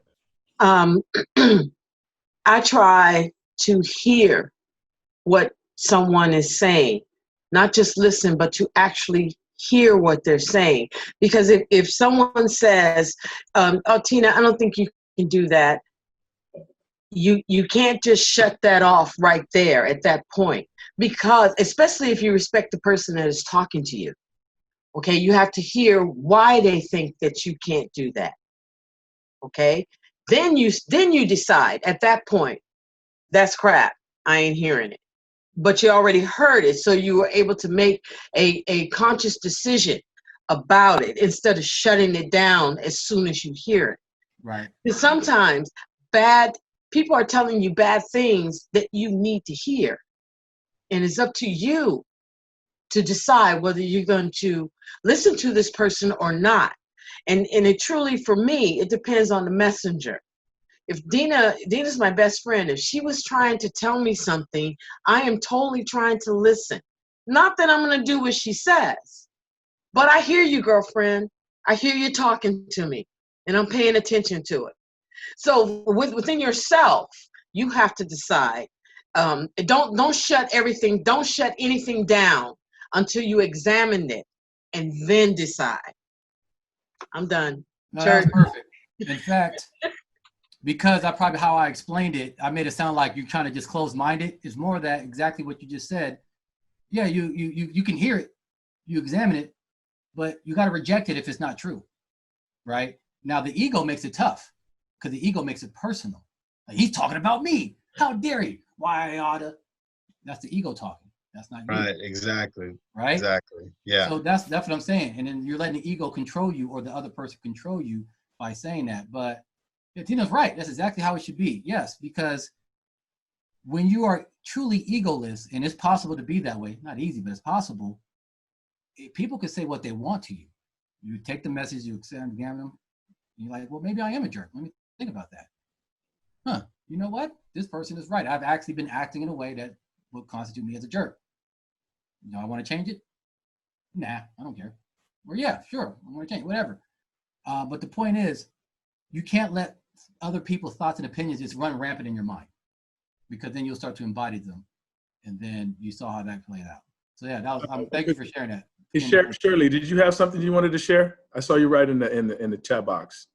I was, yeah, the only thing I was adding was that as far as what other people say, kind of like in line with what Tina said, it depends on the source. Somebody really loves you, has your best interest at heart, because we have blind spots, and sometimes, you know, but you have to have the wisdom and discernment to know what to receive, and the source, you know, who is the source and what their motives are.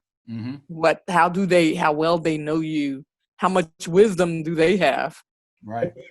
And like, yeah, and you can't be offended if it's someone that you know really loves you, just like Shirley said, and has your best interest. You know, if Tina was to tell me something that I didn't really want to hear, I would listen to it and, you know, make the determination once she gave me all of her information as to why she felt the way she did, or why she was serving it to me the way she was. So yeah, I think it has a lot to do with who's giving up the information as well. Right. If you know somebody loves you, you know they're looking out for your best interest. And if you let that lead you, then you'll pay attention to what they're saying. It's hard to tell someone you care about something negative about them. It's hard to say, oh, Antoine, you know, I really don't like the way you do this. That's a difficult thing to say. Well, so it's up to the person that's hearing you, that you're talking to say, okay, I recognize how hard that must have been for you to say that to me. So I'm going to think about what you just said to me. And that's all you really want, is for the person to think about whether they act on it or not. You just don't want it to be dismissed. But that's coming from a love place. When you're coming from a stranger place, then, you know, that's different. Right. Well, I'm going to ask you guys this. I invite you guys to act and think about this. Why is it tough for you to say something, quote unquote, tough to someone you love? I'm not asking for an answer now, but think about why you feel that it's tough. Well, because there are always those difficult situations, or those difficult conversations. And we just learned that in mindfulness with Jason about how to approach the difficult conversations.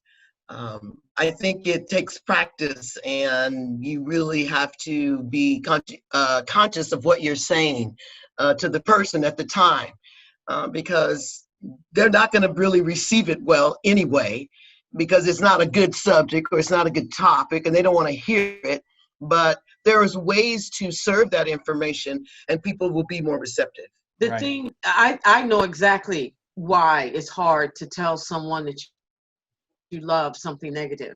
It's because you don't want to hurt them. You don't want to hurt them.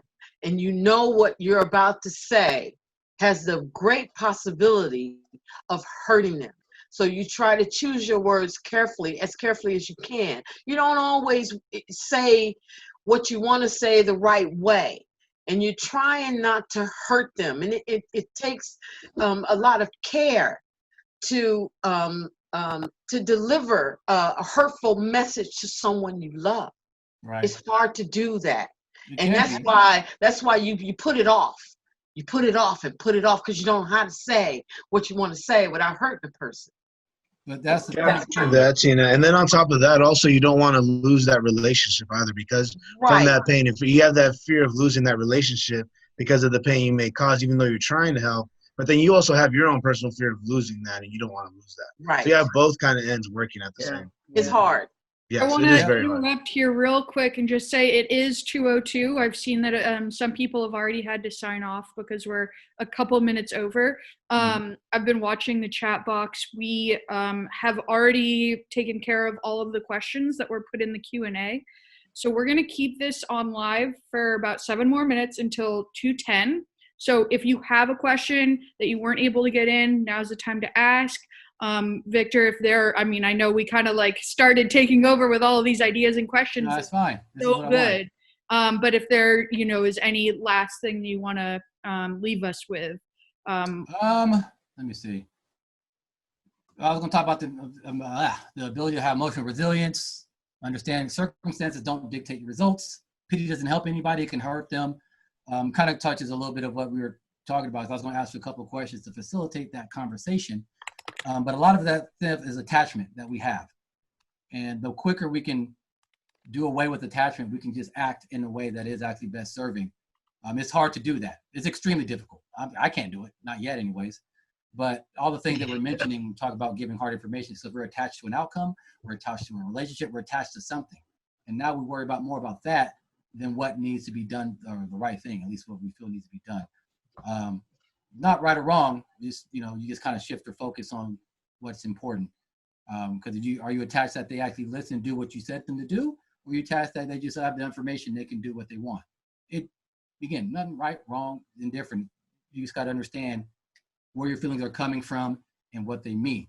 So anyways, we always got to see the greatness in other people. When you pity them, you take away their power, you take away your ability to help them see their greatness as well. You just help them be in more of that primitive mind state that doesn't help them get themselves out of it, right? But there is a fine line to balance, and it is tough, right? The only thing you can really do is show them potential of their actions, like the potential consequences, the positive and the negative. Like if you keep doing it this way, this could happen. If you do things the other way, that can happen. It's up to you to choose, and that's all we can really do for people, because we can't control them. We all have autonomy. We hate being told what to do, and wars are started from people being told what to do. And the more you try to force someone to do something, the less they'll do it. And we kind of understand why. All right. And again, don't let yourself be swallowed by a sob story. See the greatness within them. Like, yes, I understand things are tough, but you can rise through it. Right. So that's what you want to do. You want to help them take action, so there is no more sob story, not just like, oh, poor baby, I'm sorry. Like, no, we can get through this, and I can help you do it if you choose to let me help you, but you're strong enough to make it through if you believe that. All right. Yeah. So being like some people, banned words, never say, try not to say can't. Most times you should really saying, I won't do something. Not that you can't or you don't want to do it. Right. Instead, ask, how can I get this? So instead of saying, I can't make $1,000 a month or $1,000 a week, say, how can I make $1,000 a week? Activate different parts of your brain. Hope gives away the power to something else. I hope this happens. Means you ain't got a plan, right? There's nothing you can do about that. You can't build on hope. You can't make a decision based on hope because you have no control, right? Try. It doesn't exist. Just like Yoda, you either try to walk. Try to walk. You can either walk or you can't walk. There's no in between, right? So you do or you do not. There's no try. But invalidates all the words you said before. So like, hey, I think you look pretty, but your butt looks a little big in that dress. Be very careful with that. Because can be used to justify excuses. Be very careful, right? I was going to do that, but I didn't do it because I was late for work, whatever it was, right? You can use that to justify and make it okay in your mind, which makes it okay to be mediocre, not be showing up full out. More banned words, should versus shouldn't. You don't have to do anything. Our large homeless population is proof of that. You don't got to do anything. You get to do things that set you free, to make you healthy, etc. Right? And think about that. Not all people can do certain things. Some people are bedridden. Some people don't have the mental capacity. Some people who die, they can't do it. They don't have that choice, but you do. You have that choice right now. You don't have to do anything. You get to do it. Right? And too hard is just a challenge. right? You just think, hey, this is something I'm able to achieve and just move me closer to that person I'm trying to become, right? If it's basically you're pushing yourself past your comfort zone to get to that person you want to become.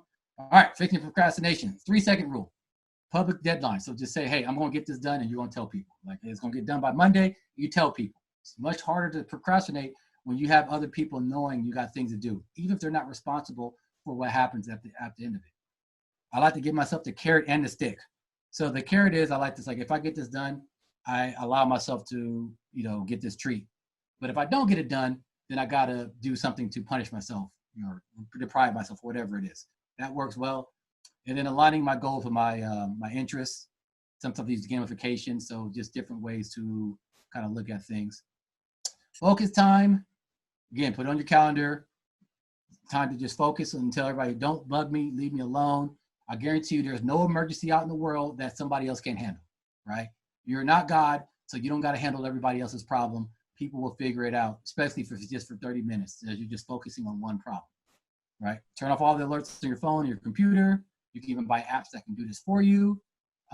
Better yet, turn your phone off completely. Done. You can clear your mind by journaling to kind of get anything that was distracting you out beforehand. Just write it down. It's like releasing anything, that way you don't have to force yourself to remember it. It's already written down, you're good. And then you get to work. Focus for 30 minutes. Pomodoro technique, work for extended period of time, take a break for a short period of time. A lot of times people do this. They'll work hard for 50 minutes, take a 10-minute break. And in that 10-minute break, make sure that you're doing something completely different, so you actually take a break. So what I used to do is work on the computer, then watch YouTube. Not completely different. I wasn't taking much of a break. So what I could have done, work on the computer, get up, go for a walk, do something physical, right? That's a real break. The most common intervals are 25 minutes on of working, 5 minutes off, or 50 minutes on, 10 minutes off. Again, do some break. You can do this when you learn to do something on your own. And the flow state is, we're almost done. Yeah, that was it. Thank you, Victor. Yeah.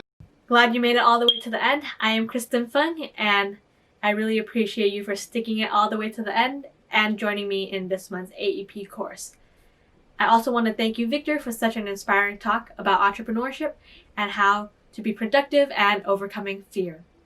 So some key takeaways I have for you for today's session is to first, not let others' opinion affect who we are and how we think, but also learn how to accept our flaws.